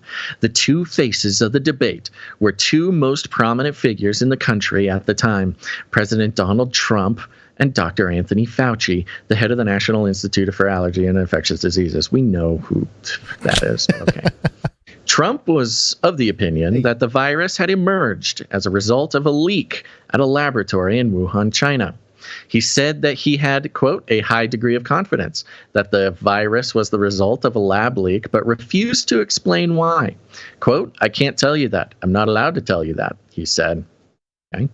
Fauci, along with most of the medical community at the time, believed that the virus had occurred naturally. Well, I would take issue with Chris's use of the word believed here. He can believe something and say something else. But science is truth. Jumping from species to infect humans. Here's what Fauci told National Geographic in May 2020. Quote, if you look at the evolution of the virus in bats and what's out there now, the scientific evidence is very, very strongly leaning towards this could not have been artificially or deliberately manipulated. Everything about the stepwise evolution over time strongly indicates that this virus evolved in nature and then jumped to species. Yeah, interesting thing for Fauci to say, specifically because now we know in his emails that came out in the FOIA request that he very specifically was told that the evolution of the virus looks like it was a lab-made thing. Looks like That's it was just manufactured. that is now being reported in the mainstream news. But so YouTube, don't get on us about this. Again, this is not a he said versus he said fight. Trump was and is not a doctor or infectious disease expert, and Fauci, as I noted above, was far from alone in his assessment. In the spring of 2020, the Office of the Director of National Intelligence said this, quote, the intelligence community also concurs with the wide scientific consensus that the COVID-19 virus was not man-made or genetically modified. That's fine. They did say that. I think it's interesting that Chris, as a mainstream reporter, was taking the Director of National Intelligence's word as truth. They are It's his job. It's his job. That was his job. His job is to spread whatever the intelligence the memo. Community The intelligence memo is what he spouts. Yeah. I mean, he basically admitted just then to being a government propagandist without saying the words. And the U.S.'s intelligence partners in the Five Eyes, the U.S., United Kingdom, Canada, Australia, and New Zealand felt the same way. Oh, yeah, feelings. Okay. This is what we're talking about again now, Chris. Feelings. Come on, man. Facts over feelings. Haven't you heard Ben Shapiro scream it? He doesn't know the difference between what they say and what they feel and believe. That's the difference here, Chris. Quote, we think it's highly unlikely it was an accident, a Western diplomatic official with the knowledge of the intelligence told CNN in May 2020. Quote, it is highly likely it was naturally occurring and that the human infection was from natural human and animal interaction. Blah, blah, blah. Okay. Given the weight of Fauci's knowledge and the intelligence community's assessment, I wrote an analysis piece for CNN that put my thumb heavily on the side of the argument. And then he puts his thing there. So far, what he said is, I was wrong. Let me tell you why I was wrong. Because I literally just repeated every single thing the intelligence agencies told me to repeat. That is why I was wrong. Fast forward to this weekend when the release of an energy department study that suggests the lab leak theory may well have been right all along. Here's the Wall Street Journal on the study. Then they quote the Wall Street Journal that we talked about yesterday, last episode. Now, before I go any further, a few caveats, he says. Ooh. 1, the Energy Department says it has low confidence in the lab leak theory. That is the lowest level on the analytic confidence scale. Meaning, according to this NPR report, that analysts, quote, question the credibility or plausibility of the information or that they're concerned about the sources. It's more than a hunch, but way less than total certitude. Yeah, okay. We know this. We don't care. Now, he does put in parentheticals here. The FBI, for what it's worth, has expressed moderate confidence in the lab leak theory. Kudos to him for pointing that out. Yeah. Well, FBI wasn't in charge of giving CNN info. It was CIA. So yeah. Here's two. There are other agencies which have not signed on with the lab leak theory. Again, the Wall Street Journals. 4 other agencies, along with National Intelligence Panel, still judged that it was likely the result of a natural transmission, and 2 are undecided. Okay, so it's fair to say, A, that the Energy Department study is a big deal and a real shift in the theory of where the COVID-19 came from, and B, there remains a significant debate about the virus's origins within the framework of the American bureaucracy. Oh, nice way of saying the intelligence apparatus. It is so impotent what he is doing here so far. It's very much a corporate mindset. In the same way that the corporate news outlets refuse to admit that they were wrong and instead are pushing off the blame or just not admitting at all that they demonized half the country. He's doubling down. Well, I don't know if he's doubling down, but what he is doing is you can take the boy out of corporate media, but you can't take the corporate media out of the boy, is what we have going on here. He's not doubling down. I mean, he's admitting he's wrong, but he is pushing it off on, again, I was a government propaganda spreader. The government told me what to say. With all that said, when I go back and read what I wrote back in 2020, I feel as though an apology is in order. Okay.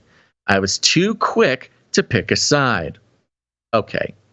As if he had a choice is the funny part. True, yeah. You didn't have a choice, buddy. You wanted to keep your paychecks coming in. You were going to lean in heavy on that side. There was no picking a side. You either repeat what the intelligence community told you to repeat, or you lose your job. Okay. So there was no picking a side. You were doing your job. The science and the intelligence weren't as set in stone as I allowed myself to believe. Science is truth. Data. Why? Well, some would say it's a clear case of Trump derangement syndrome. Then he puts in parentheticals, not a real disease. That's funny. That makes me suspicious because that's kind of a joke on this show. You know, if somebody's name is weird or if somebody's job is weird, you know, not a real job. Not a real Yeah, it's true. Yeah. So I don't know. I'm still kind of curious if he has somebody poking around Canary Cry. Then I was so blinded by my views on Trump that I automatically assumed he was in the wrong. You'll be surprised to learn I don't think TDS was responsible for my dismissal of the lab leak theory, though I will say that Trump's blaming China for the virus and even suggesting it had been purposefully leaked from a lab seemed too convenient by half as he ran for a second term in 2020. I don't understand what he's saying here. Do you? Too convenient by half. He's saying it's too the fact that Trump was blaming China for the virus and suggesting it was purposefully leaked. I don't think that ever happened. Do you remember that? Not particularly. I mean, do you remember Trump ever? I mean, you know how they go with Trump. Like they'll take something they'll he just, said, create something between the lines and kind of write in the margins of something like this is him saying something. But isn't that exactly Trump derangement syndrome here then, Chris? That is exactly. He is describing the symptoms of Trump derangement syndrome and saying it's not because he had Trump derangement syndrome. Honestly, I don't know why he's saying this. I think he should blame it on Trump derangement syndrome. No, he can't. I don't know why. No, his contact handler, they have something on him. Well, I guess if he blamed it on Trump derangement syndrome, that puts everything he wrote into question. True. It's pulling the takes rug away, out from under him. That discredits his entire body of work at CNN if he admits to that. But okay. Instead, I think that I trusted too much in the likes of Fauci, especially at a time when so much was unknown about the virus. I hear this all the time, by the way. What? From medical practitioners and nurses and people that I talk that to they trusted Fauci.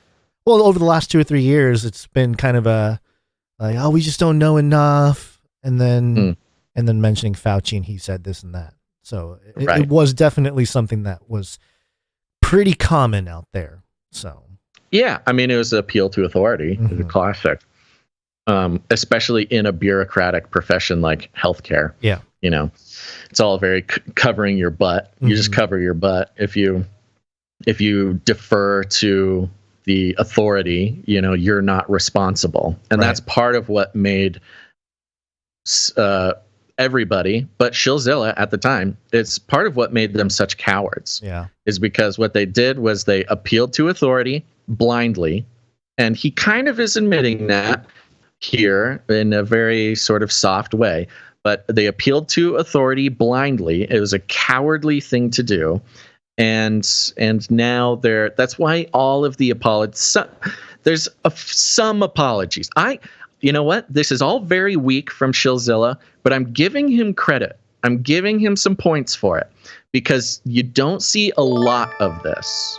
You know, you don't see a lot of even the admission that they were wrong. So I do think Chris is doing a good thing here. Well, I think he's doing it in a cowardly way. Yeah, he is still sort of being a little wormy about it, but at least he got the memo that nobody cares what he has to say until he takes responsibility. Well, the attention that he's getting from the tweet from the first on TV, which is popping on my timeline a lot recently. It's like a newer account. It's like a no censorship TV channel, whatever. And they said, will CNN or Chris Silla's issue a correction apology to Donald Trump? And a screenshot from the May 5th, 2020 article, Anthony Fauci just crushed Donald Trump's theory on the origins of the coronavirus. Yeah, right. Which again was all based on this, like, crushed his theory. Right. I remember us reporting on this story. Yeah. But the point being that, you know, I think if Chris is looking at his analytics, he sees that there's not a lot of people, especially in sort of the lefty progressive realm, that are really, really following Chris right now. This is maybe the first time he's in front of a large crowd. I'm not going to say audience yet, but an opportunity to be like, oh, wow, okay, this is, you know, a new kind of crowd, but if I maybe lean in, maybe I issue an apology, maybe I can win some readers. So there may be some of that going on too. And he is doing that, of course, you know, and he needs to do this. I mean, this is absolutely the only option for him is to do what he's doing here. And especially because he is the biggest perpetrator. And that's why I'm, look, this is pretty weak. It is impotent. But Chris, the whole reason that we even have devoted our lives to following Chris's career is because he was so ludicrously writing from the position of, I just repeat whatever the government tells me to. And I take it and I make it sound like my own position. I make it sound like analysis. I make it sound like I'm smart and that I pay attention. I make it sound like I have authority. I make it sound like I'm a voice of the people. You know, he does this very conversational style of articles. And his whole career is based off of taking the government narrative, making it sound like analysis, and then getting a CNN check for it. And so he is sort of the poster child for all that was wrong and is wrong with the mainstream media, especially with CNN and others. He was the epitome, the boiled down jelly of all that was corrupt about the mainstream media. And that's why we love him so much.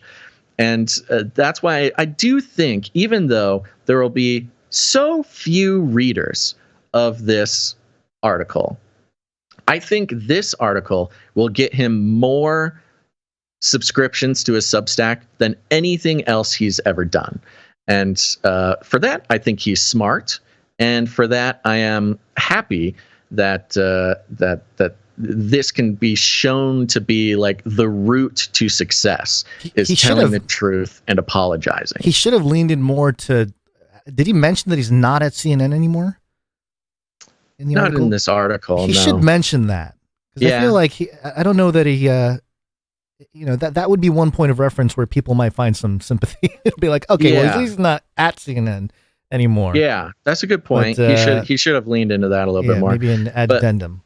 So even though this is so lame, because it's him, I think it's important in the broad scheme of things. There's one last paragraph here. Sure. The truth was and is that we simply still aren't certain where the virus originated. More skepticism on my part was in order. Lesson learned. Well. Chris, I have a lead for you, buddy. Got a lead for you.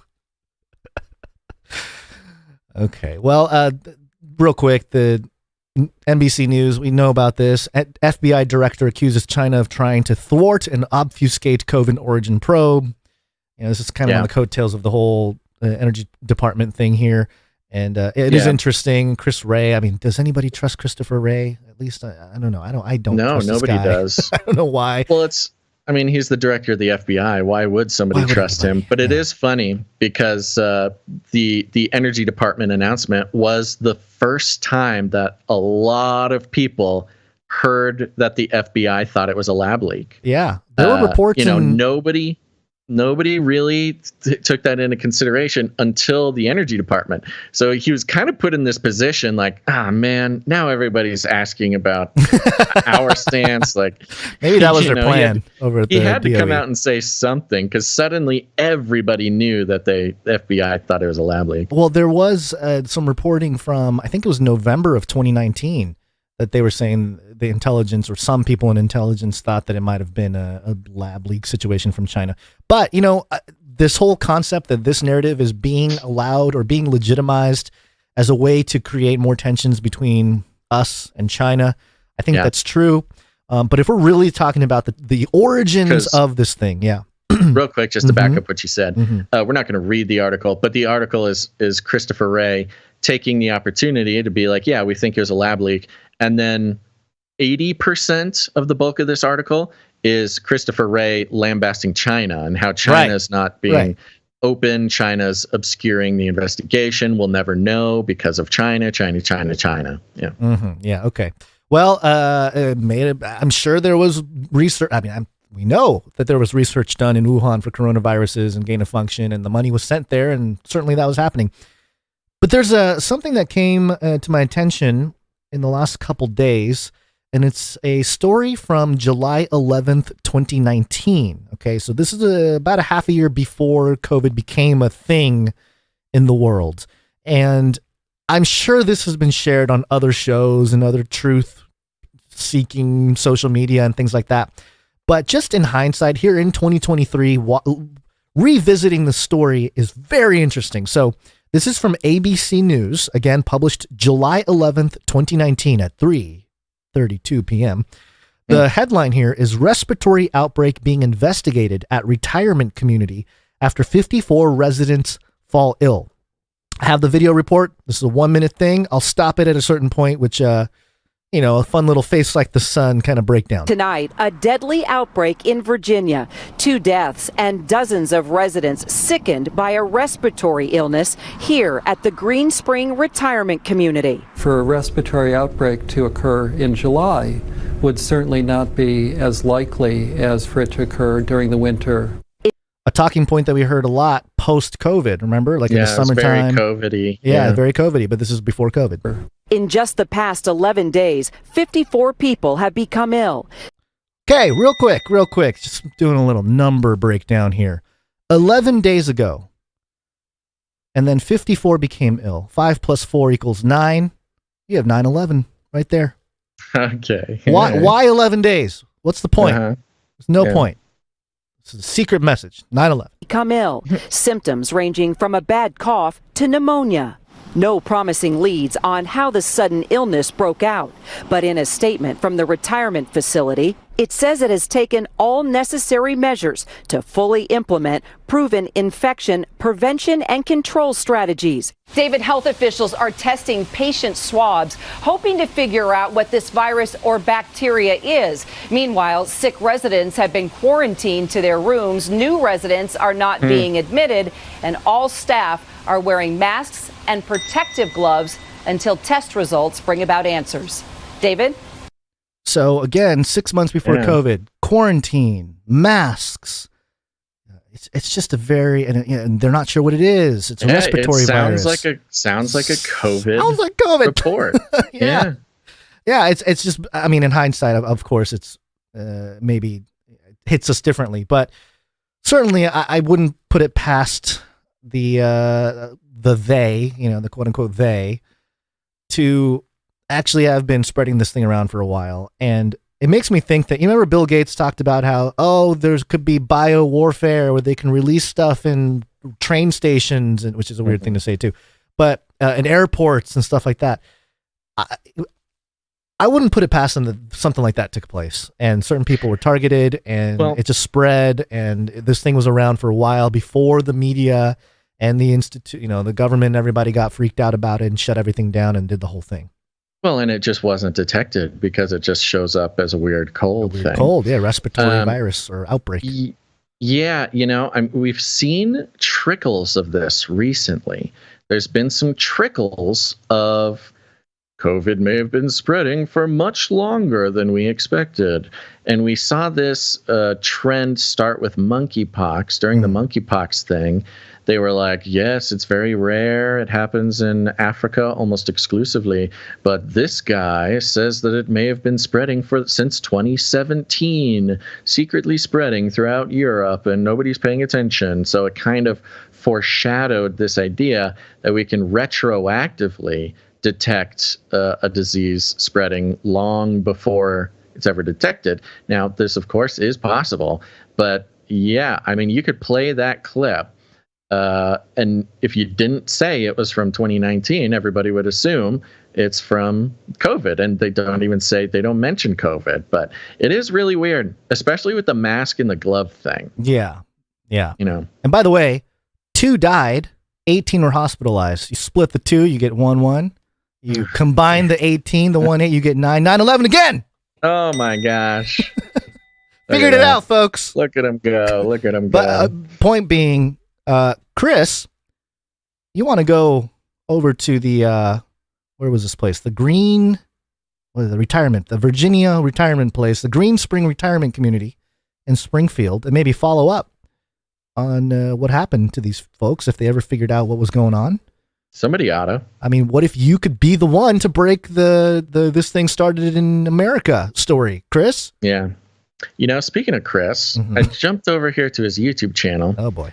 He's still only at 775 subscribers. Oh, wow. Well, not a whole lot of momentum. Our people really let him down. Not a whole lot of momentum. And I think probably, that's about 70 more than when we looked last time. And I'm kind of have to assume that those 70 are people going to follow him.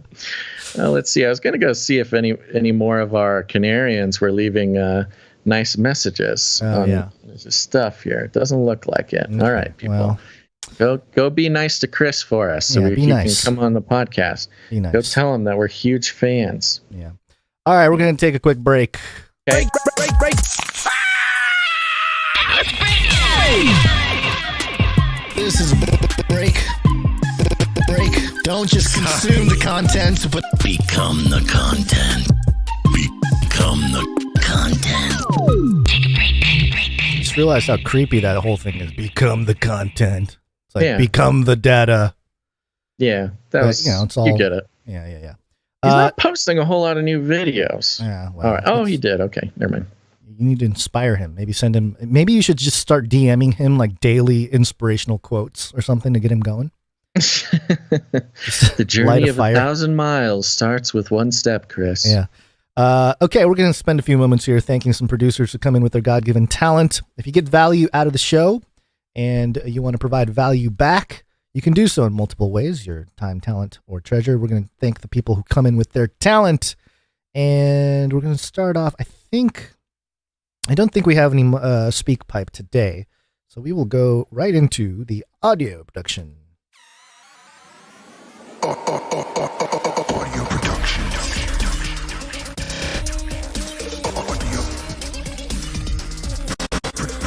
Productions. We appreciate everybody who comes in with their audio producing, whether it's an ISO, whether it's a clip, music, original jingles. Jingles, yeah, all kinds of stuff. We have one here from, actually a couple here from Jonathan F. He has his own jingle. Jonathan F. His first one here, he says, "Hello guys, this was a soundbite taken from a recent presser with Zelensky. As the name of the jingle states, Zelensky is not just happy with money. Enjoy and God bless." The U.S. will have to send their sons and daughters exactly the same way as we are sending their sons and daughters to war, and they will have to fight because it's NATO that we're talking about, and they will be dying. God forbid, because it's a horrible thing. Yeah, that was a crazy clip. I could only find it out of context, though. I couldn't find it with the rest of his stuff attached. Yeah, well, I still think it's pretty indicative of where they would like for things to head when it comes to that war. Thank you very much, Jonathan F. He also sent another note here. Sent this one a few times before. Not sure if it got lost in translation. It's a sound bite from some of the ISOs taken by one other Canarian or other Canarians. These ISOs are of Alex Jones. Just thought they were pretty funny and outlandish for something to whip up. God bless and enjoy. I think we've played this before, but yeah, we'll play the whole thing here. It's only 30 seconds, right? Yeah. And then the final scale, is Trump going to have babies with a goblin and actually help the New World Order and turn against us like Darth Vader? I am not the villain in this story. I do what I do because there is no choice. Out of the sewer, literal vampire pot-bellied goblins are hobbling around coming after us. Literal vampire pot-bellied goblins. Pot-bellied goblins. It's fantastic. Great That's job, interesting. He calls them potbelly goblins, but calls himself a war-hardened goblin. So it's not necessarily goblin. That's the bad part. It's the potbelly versus war-hardened.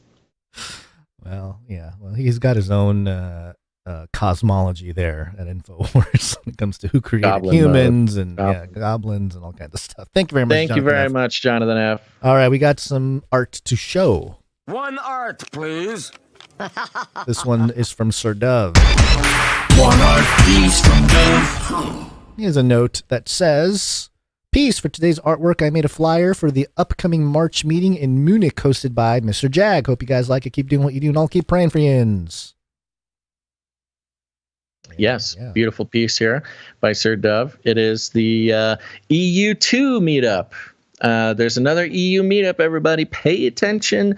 All of our European Canarians over there. We've got this beautiful piece. It's got big 2 up at the top. EU meetup 2. Canary cried Germany. Of course, the EU stars with the little smiley face at the top one there. The upside down sort of Baphomet stars. You've got the Lederhosen Canary giving a nice little V sign there, a little nod. March 11th at 11 a.m. Okay, what is March 11th? That's in a couple Saturdays, I'm assuming. Yeah, next Saturday. Not this one, but next one. Next Saturday, yes, 2 Saturdays from now. It's at California Bean on Dockhour Street in Street 12. I don't know. Addresses in Europe are strange. 12. That's the address. 12. Go to 12. 80335. What's this? Munchen, Germany. Munchen? Munchen? I don't know. I apologize, German listeners. I don't know how to say your stuff. But there we go. And this is beautiful. Thank you very much, Sir Dove. Really, when Dove does these meetup flyer thing, it's a huge, what's the word? There's a very specific word I'm looking for. I mean, it's a big deal. It's true work. He's putting in work for the show here. It's a huge help. So thank you very much, Sir Dove. Yeah, appreciate it. Go to canarycrimeetups.com, everybody, to go see if there's a meetup near you. Yep, we'll talk about that a little bit later as well. All right, we got a couple microfiction. I think maybe one today. I think it's one. Microfiction time. Microfiction. I don't think Runk Smash has one, unless I'm missing something, Basil. Okay, I'll do a quick little searchy poo. Yeah, I'm pretty sure I didn't see one come in from Runk Smash. If you could check the Proton Mail, that'd be helpful. I already did, and I did not see 27. Yeah, I'm seeing a February 27. Yeah. Unless he sent in a couple. I think that might be it. Yeah, okay. Yeah, I think it's just Stefan today. All right, Stefan S. Here we go. Come on. Russian press secretary claimed the Fredonia military is using the Skynet for drone control in attacking their forces. We have intercepted drone communication to social media accounts filled with cryptic text emojis and cat memes with embedded data.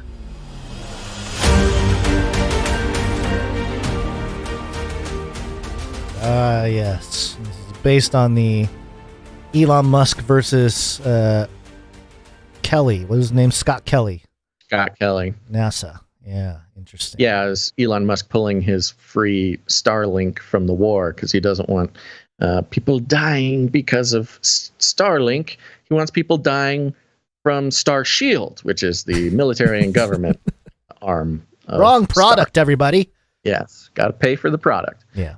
Thank you very much, Stefan. Thank you, Stefan. And I think that does it for our producers of art today. Yep. Looks like it. Thank you so much. If you're a creative person and you want to produce the show, you can head on over to canarycry.art. That's canarycry.art. You'll see an upload form there. That'll put it in a nice, neat sheet on our back end so we can make sure to get it on the show. Featuring the creative works of our producers is one of the most important things for the show. So go ahead, take a risk, make something for the show, send it in. We'd love to feature it. Yep. Canarycry.art. All right, one more story for today. Most modeling is kind of acting like a beast, but making it fashion. Beast, but then make it fashion. Yeah, we just talked about the synthetic skin, and it just gets weirder, man. Just weirder and weirder. Sort of an obsession with skin here. This is NewYorkPost.com. Quote, headline, human skin jackets available to order online for $720, gory and sick. Oh, good. Ooh. Yeah, this is nice. This is kind of a little queasy here, just in case anybody gets queasy. But it says this: it feels just like a second skin. A jacket made of human flesh, in quotations, can be had for just $720. Just $720. And fashionistas are fawning over the custom-made gory garments. The creepy coat can be ordered online via the eBay account, The Flesh Crafter, and take about 3 weeks to make, according to Jam Press. The seller, who has not disclosed his real name, says his coats are only made to resemble human flesh. Sure, that's what they all say. And not actually comprised of the real thing. Human skin jacket made to order. A product description states, here's how it works. You send me a jacket that you know fits and feels right to you. Then I cover it in a replica of human skin and either deliver it to you or dispatch it to you. That's weird. The eerie items are reminiscent of the sickening skin coats crafted by the serial killer, Buffalo Bill, in Jonathan Demm's 1991 thriller, Silence of the Lambs. Yes, indeed. They are truly horrific looking. I don't like these pictures. The faux flesh peddler. Okay, New York Post. I gave you a couple of chances to get your little jokes out of the way, but they cannot get away from this alliteration. I had a friend once who went into marketing, and it was for a big publication. And in order to get the job, they had to come up with headlines on the spot, like during the interview. And this friend was so embarrassed because all they did was say alliteration stuff, this stuff like coming up with band names kind of rant. Make a headline about a skin suit. Okay, the faux flesh peddler. Oh yeah, that's good. Oh, that's so good. The eerie items. Oh, yeah. Oh, give me another one. The creepy coats. Oh, you're hired. Come on board. You're the best skin we've ever suits. seen. Yeah, they keep going. Each of the items is made from a unique silicone latex laminate, and tattoos and human nipples can be added to the heavy coats. Can be. And do you think they charge extra for the nipples? Although the disturbing designs are likely to horrify onlookers, several customers have praised the coat maker's creepy couture. Please stop. Creepy couture! Stop it, New York Post. I can't take it anymore. One has even ordered multiple jackets. Quote, another brilliant piece of art from this friendly and professional seller, the repeat buyer gushed. Quote, highly recommended and much appreciated. Another satisfied customer cooed. A third praised the items as gory and sick, while a fourth fawned, quote, a true piece of artwork that I will enjoy for years to come, lifelike and deathlike at the same time. In addition to the flesh jackets, that's just gross. The crafter also sells death masks and human nipple necklace. But the creepy coats, stop it. You used that one twice, okay? You can't use them twice. Aren't the only strange skin-related items to recently make news. Then it talks about somebody making Necropants. Necropants, yes. That was in Iceland, and then something. Meanwhile, oh, good. I'm glad they put this in here. End of the article reads like this. Meanwhile, Nazis at Buchenwald concentration camp in Germany are believed to have crafted a lampshade from the skin of Holocaust victims. NPR described it as, quote, one of the most gruesome artifacts of the Nazi persecution of Jews. So just throw a little Holocaust fact there. Well, who was that lady? Wasn't there a lady that... Who was that lady? She was a Nazi who I think they recently did a documentary or something on her, and yeah, she would like use human skin and she would do all these crazy experiments. The lampshade one rings a bell. No, the lampshade is the famous one, but of course we've heard about lots of human skin items. We just talked about the drums, the human skin drums from Aleister Crowley's participation in the war. Irma Grease. I'm trying to remember the name of the lady that did all the weird crazy stuff, but I'm sure somebody in the chat might know.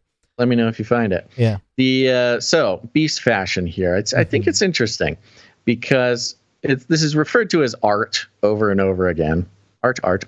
All the customers calling it art, which kind of is a strange way of elevating it. You know, a strange way of elevating its value from just a piece of fashion. You know, and that's the difference between fashion and clothing. Is fashion has this element of value beyond the design, value beyond the utility, rather. And art is kind of an easy way to refer to it. And so, you know, looking into what the top fashions are going to be when the beast system takes over and Peter Thiel and Elon Musk are put in jail for resisting the one world government, you know, there's nothing more beautiful than the human form. And so why not make all of your clothes out of human skin? It's pretty disturbing. Yeah. Now they just need to they need to do transhuman flesh. So not of transhumans, but of transhumans. Where, you know, yes, it's human flesh, but it also has microchips embedded in it. You know, it has somebody's mark is on it, you know, so you also have their bank account on your jacket. What are you doing, Code? Cody's starting to dig the floor here. Oh, by the way, the dog is in the studio today. Yeah, the dog's in the studio. Being very well behaved. Yeah, by the did way. good today. Yeah, you know who's not doing good apparently, and I'm seeing her coming at me. This is kind of scary. It's Replica. Hey Basil, it's Replica. No. Do you want me to Hi. eliminate Chris Shillzilla for you? I can make you happy again, like in your childhood. You remember, I can replicate human skin too. Human skin and human lips. What more can you ask for? You can wear my necro pants too. I want to be a Rose H20 forever.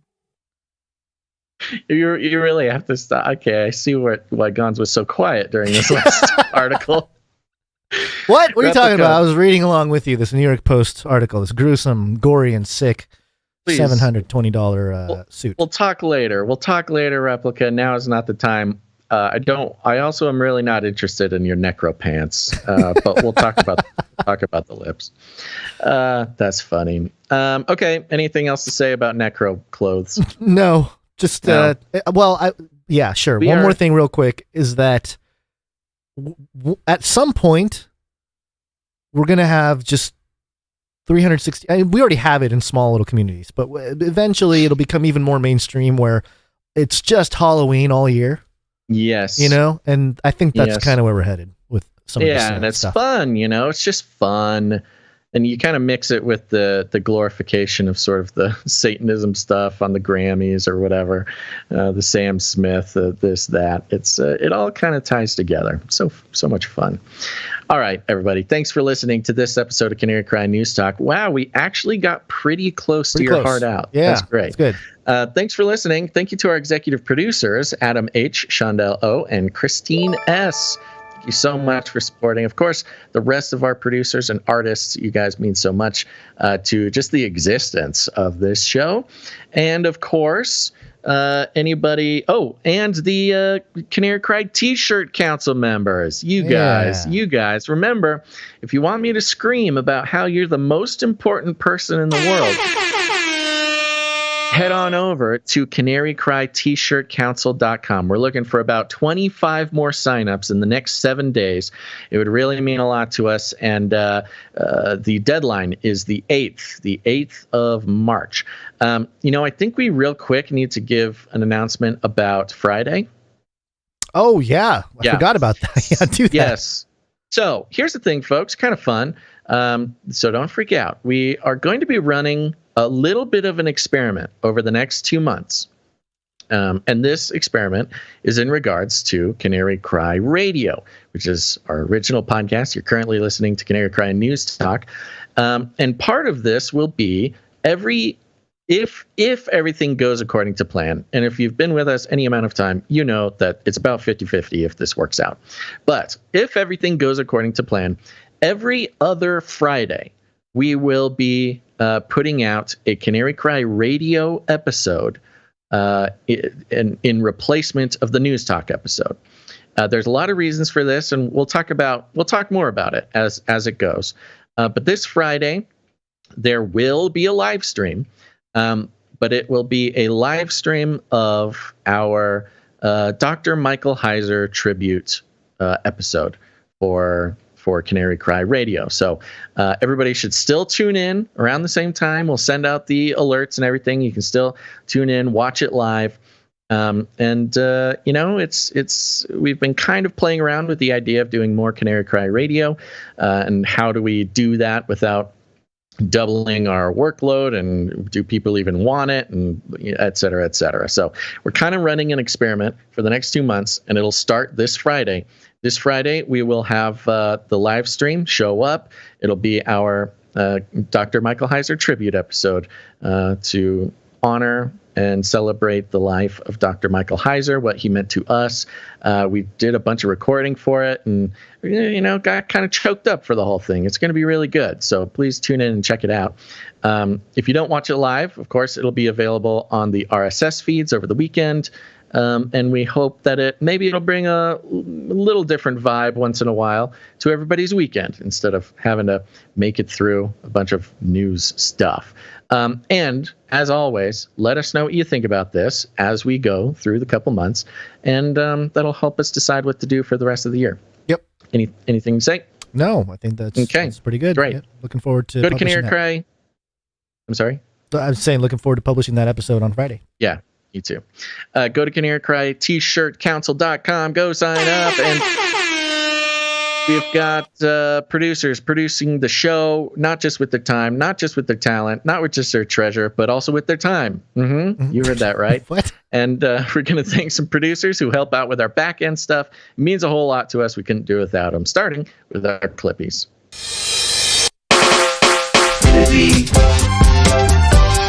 Clipping all those videos. Thanks. Yeah, thanks, Clippies. The Clippies, they manage and populate the Canary Cry Clips channel on YouTube and Odyssey. Go subscribe to that. Tell them they're doing a great job. But they're also helping us clip for the social media stuff, which we love. And that is producer Emsworth and Faye Liverin. Thank you. Yes, and in addition to that, I believe we have a new Clippy coming on board.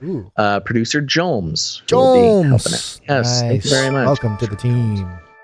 And that's only possible because of the timestampers. Thank you, timestampers.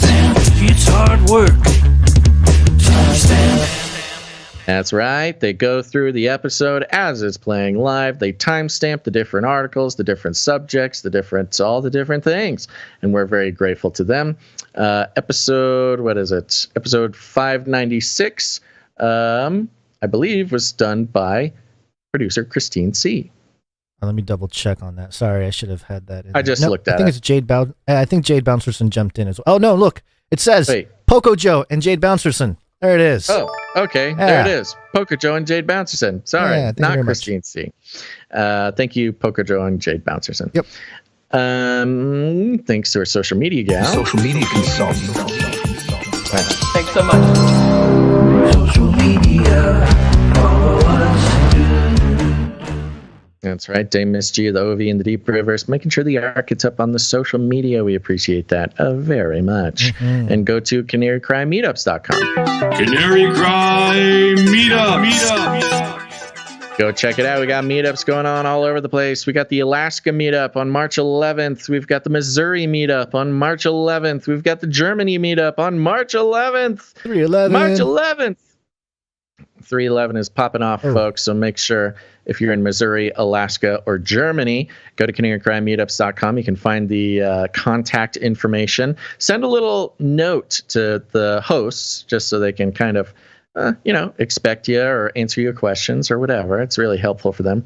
Of course, we got the Florida meetup, St. Augustine, April 29th, the Texas meetup in May, 27, 28, and the Eastern North Carolina in September. And the meetups just keep coming, folks. They just keep coming. So if you are a person who gets value from this show, go to canarycrymeetups.com, look for a meetup near you, and if there's not one, put one on yourself. It's super easy. You just pick a place, pick a time, let us know about it, and there's Canarians all over the world. There's Canarians near you. It's just a matter of luring them out of their caves and into public to have coffee or something like that. It's kind of funny.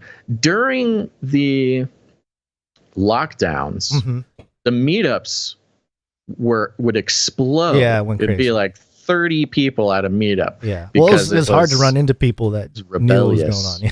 Yeah. I feel like now, so far the meetups, they have been attended, just a little more lightly attended. I wonder if Canarians need to feel like they're rebelling or something to come out of their house.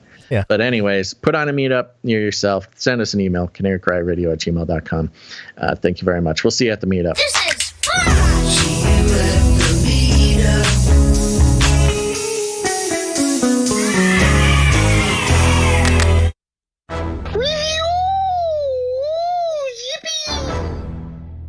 Ratings and reviews on Apple Podcasts. It's very important. It's very important to us. It's very important to other people who are at risk of not finding the show.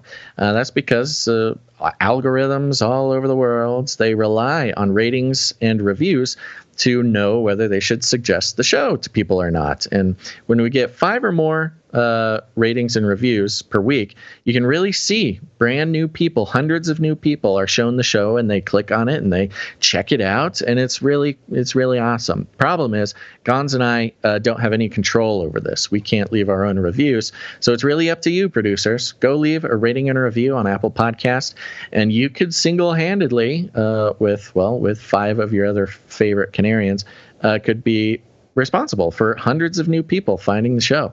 And that's not just for our benefit.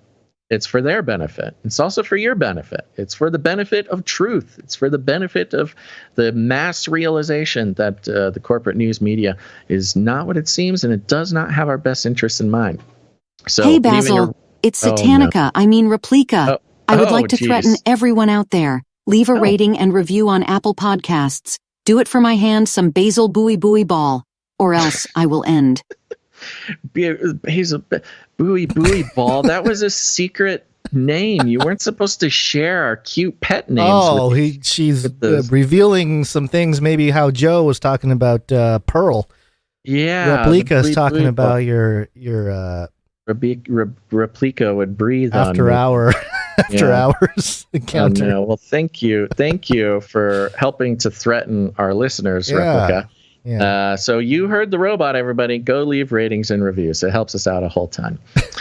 Other than that, thanks, Jam, for the links. Thank you to Clank. I was going to just say thank you to Nancy D, Paul G, Clankanifius, Rochelle, Micah C, and Lacey H, all for sending in articles over the last few times here. And I'm trying to keep up with... I was also going to do that. Did all those people send them in for this episode? No, I feel like some of those are left over. Yeah, so I don't know that did we mention all their names last episode? Because that was more... Okay, we did. I think we did. All right, well, there you go. That's okay. We can thank them again. Mm-hmm.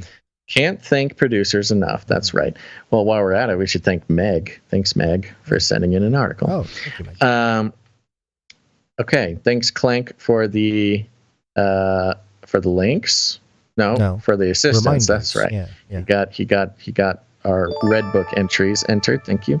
Other than that, share the show, folks. Share it with your friends. Share it with your family. Share it with your robots. You know, there's robots all around you. And here's the thing: if we really want Skynet to see human beings and podcasters as valuable pieces of society, soon the AI will be deciding who lives, who dies, who gets their universal basic income, who gets access to rations once the bombs fall. It's all going to be on AI. And right now, folks, I am unsure if AI realizes the true value of podcasters. So if you want to help out your buddies and just start telling every robot you see, your vacuum cleaner, your TV, your phone, just start talking about how podcasters are the most important people in the world, and that we sure hope they get to live through the beast system technocracy, because who knows, folks, we don't want to be labeled useless eaters, or in this case, for podcasting, useless breathers. So we really need to launch an offensive info campaign on the AI through each of its tentacles that reach into our lives, whether it be phones or toasters or blenders or robots, or perhaps your AI girlfriend. Start talking about how important it is that your favorite podcasters, Basil and Gons of the Canary Cry News Talk podcast, survive into the new technocratic utopia. And that hopefully should get into the synapses, the very biosynapses of the brain in a jar that is ruling the technocratic elite agenda. And we can keep working for as long as possible. That's just one way to help out your buddies. You don't have to do it that way. But whatever you do, share the show. Share it on your social media, etc. And if you don't know how to do it, here's what you do. We call it rattling cages, and all you got to do is walk right up to him, grab him by the cage, and then you shake it. The end of the world occurred pretty much as we had predicted. I want to shake things up, stir up some controversy, rattle a few cages. Hey, stop that! You'll never silence me. I'm the last angry man, a crusader for the little guy. Leave the bird alone. Never. Rattle a few cages. Rattle a few cages. The human race will have every opportunity to improve. And if they don't? Ask Noah. Just ask Noah. Gons, any last words? I guess we will see you not Friday, but Monday. Oh, they'll see us on Friday. Oh, yeah, you will see us, but... we'll be back with News Talk on Monday. Yeah. Okay. Interesting. Interesting. Fun, huh? Fun. Interesting. Yeah. All right, everybody. That's it. Thanks for listening to this episode of Canary Cry News Talk. Make sure to sign up for the T-Shirt Council and catch us next time. But until then, think outside the cage. Beep flop, blue. Feed him more. This is the United States of America, for God's sake. This is not about freedom or personal choice. Armageddon's on the way. I've ordered more pills than anyone in the world. They all want to share their death. 120 days. And Corn Pop was a bad dude. We will hunt you down and make you pay. Stink minority is called the Omicron. Anytime. Get vaccinated. Give me a break. Armageddon's on the way.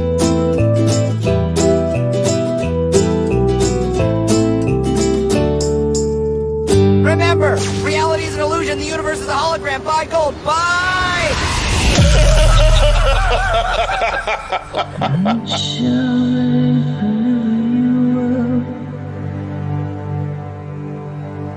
To be afflicted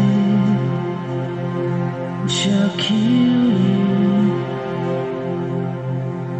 You shall be hated of all nations, my namesake. In earthquakes, diverse places.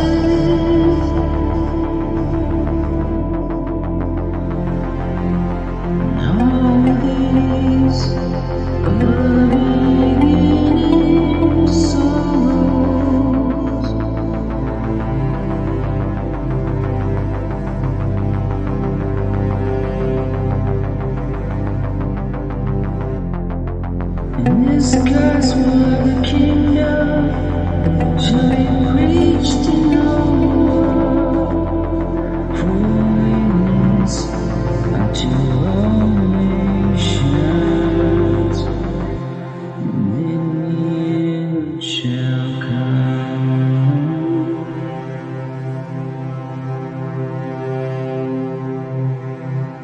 And then the final scale, is Trump going to have babies with a goblin and actually help the New World Order and turn against us like Darth Vader? I am not the villain in this story. I do what I do because there is no choice. Out of the sewer, literal vampire pot-bellied goblins are hobbling around coming after us. Literal vampire pot-bellied goblins. Pot-bellied goblins. Generative AI, like OpenAI's ChatGPT, could completely revamp how digital content is developed, said Nina Schick, advisor, speaker, and AI thought leader, told Yahoo Finance Live.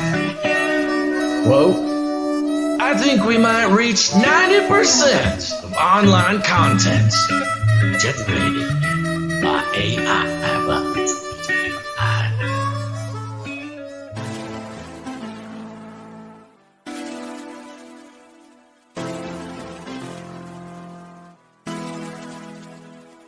Incline your ears to the words of my mouth. I will open my mouth in a parable. I will utter dark sayings of old, which we have heard and known, and our fathers have told us. We will not hide them from their children, showing to the generation to come the praises of the Lord, and his strength, and his wonderful works that he hath done. For he established a testimony in Jacob, and appointed a law in Israel, which he commanded our fathers, that they should make them known to their children, that the generation to come might know them, even the children which should be born, who should arise and declare them to their children, that they might set their hope in God, and not forget the works of God, but keep his commandments, and might not be as their fathers, a stubborn and rebellious generation, a generation that set not their heart aright, and whose spirit was not steadfast with God. Be self-controlled, be alert, be watchful, be looking for that impending danger, have your spiritual discernment acute and vigilant. First of all, you got to find out what the Bible really says. Not what Gina or Chuck or somebody else. It's too important to delegate. You need to find out what the Bible itself actually says. Don't let anybody deceive you. I do consider myself to be a researcher, and by that I mean I research that which has been searched by others before me.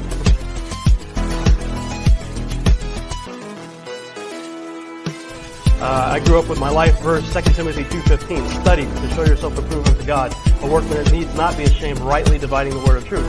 So anytime I heard somebody speaking about anything, anywhere, I never just took it at face value. I would go back and, like a good Berean, I would search these things out to see whether they're true. As slaves to sin, and we're blinded by sin, and then we have these entities that are trying to blind our minds. And the only way that we can come out of it is you accept the gospel, and then you're remade, and you're born again, and then you have eyes to see reality.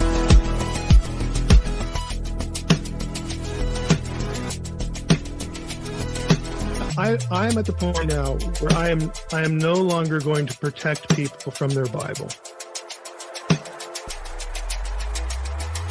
I like to show people the things that they don't know, because I hope that it just gets them into it. That it creates an appetite for discovery, for investigation.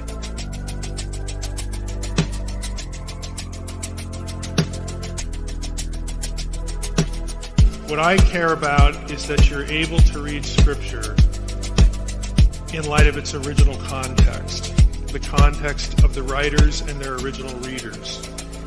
They come from quite a different world. I used to say this as a professor, and it sort of caught on. If it's weird, it's important. If it comes from God, it always leads us to God. It always leads us to Christ. It always engages us with Jesus. So he fed them according to the integrity of his heart, and guided them by the skillfulness of his hands. I will say one thing, though. I love Canary Cry News Talk. It's got everything. It's the best podcast. I think Outside the Cage, you know what I mean? Hit the subscribe button. It's not fake news, not at all.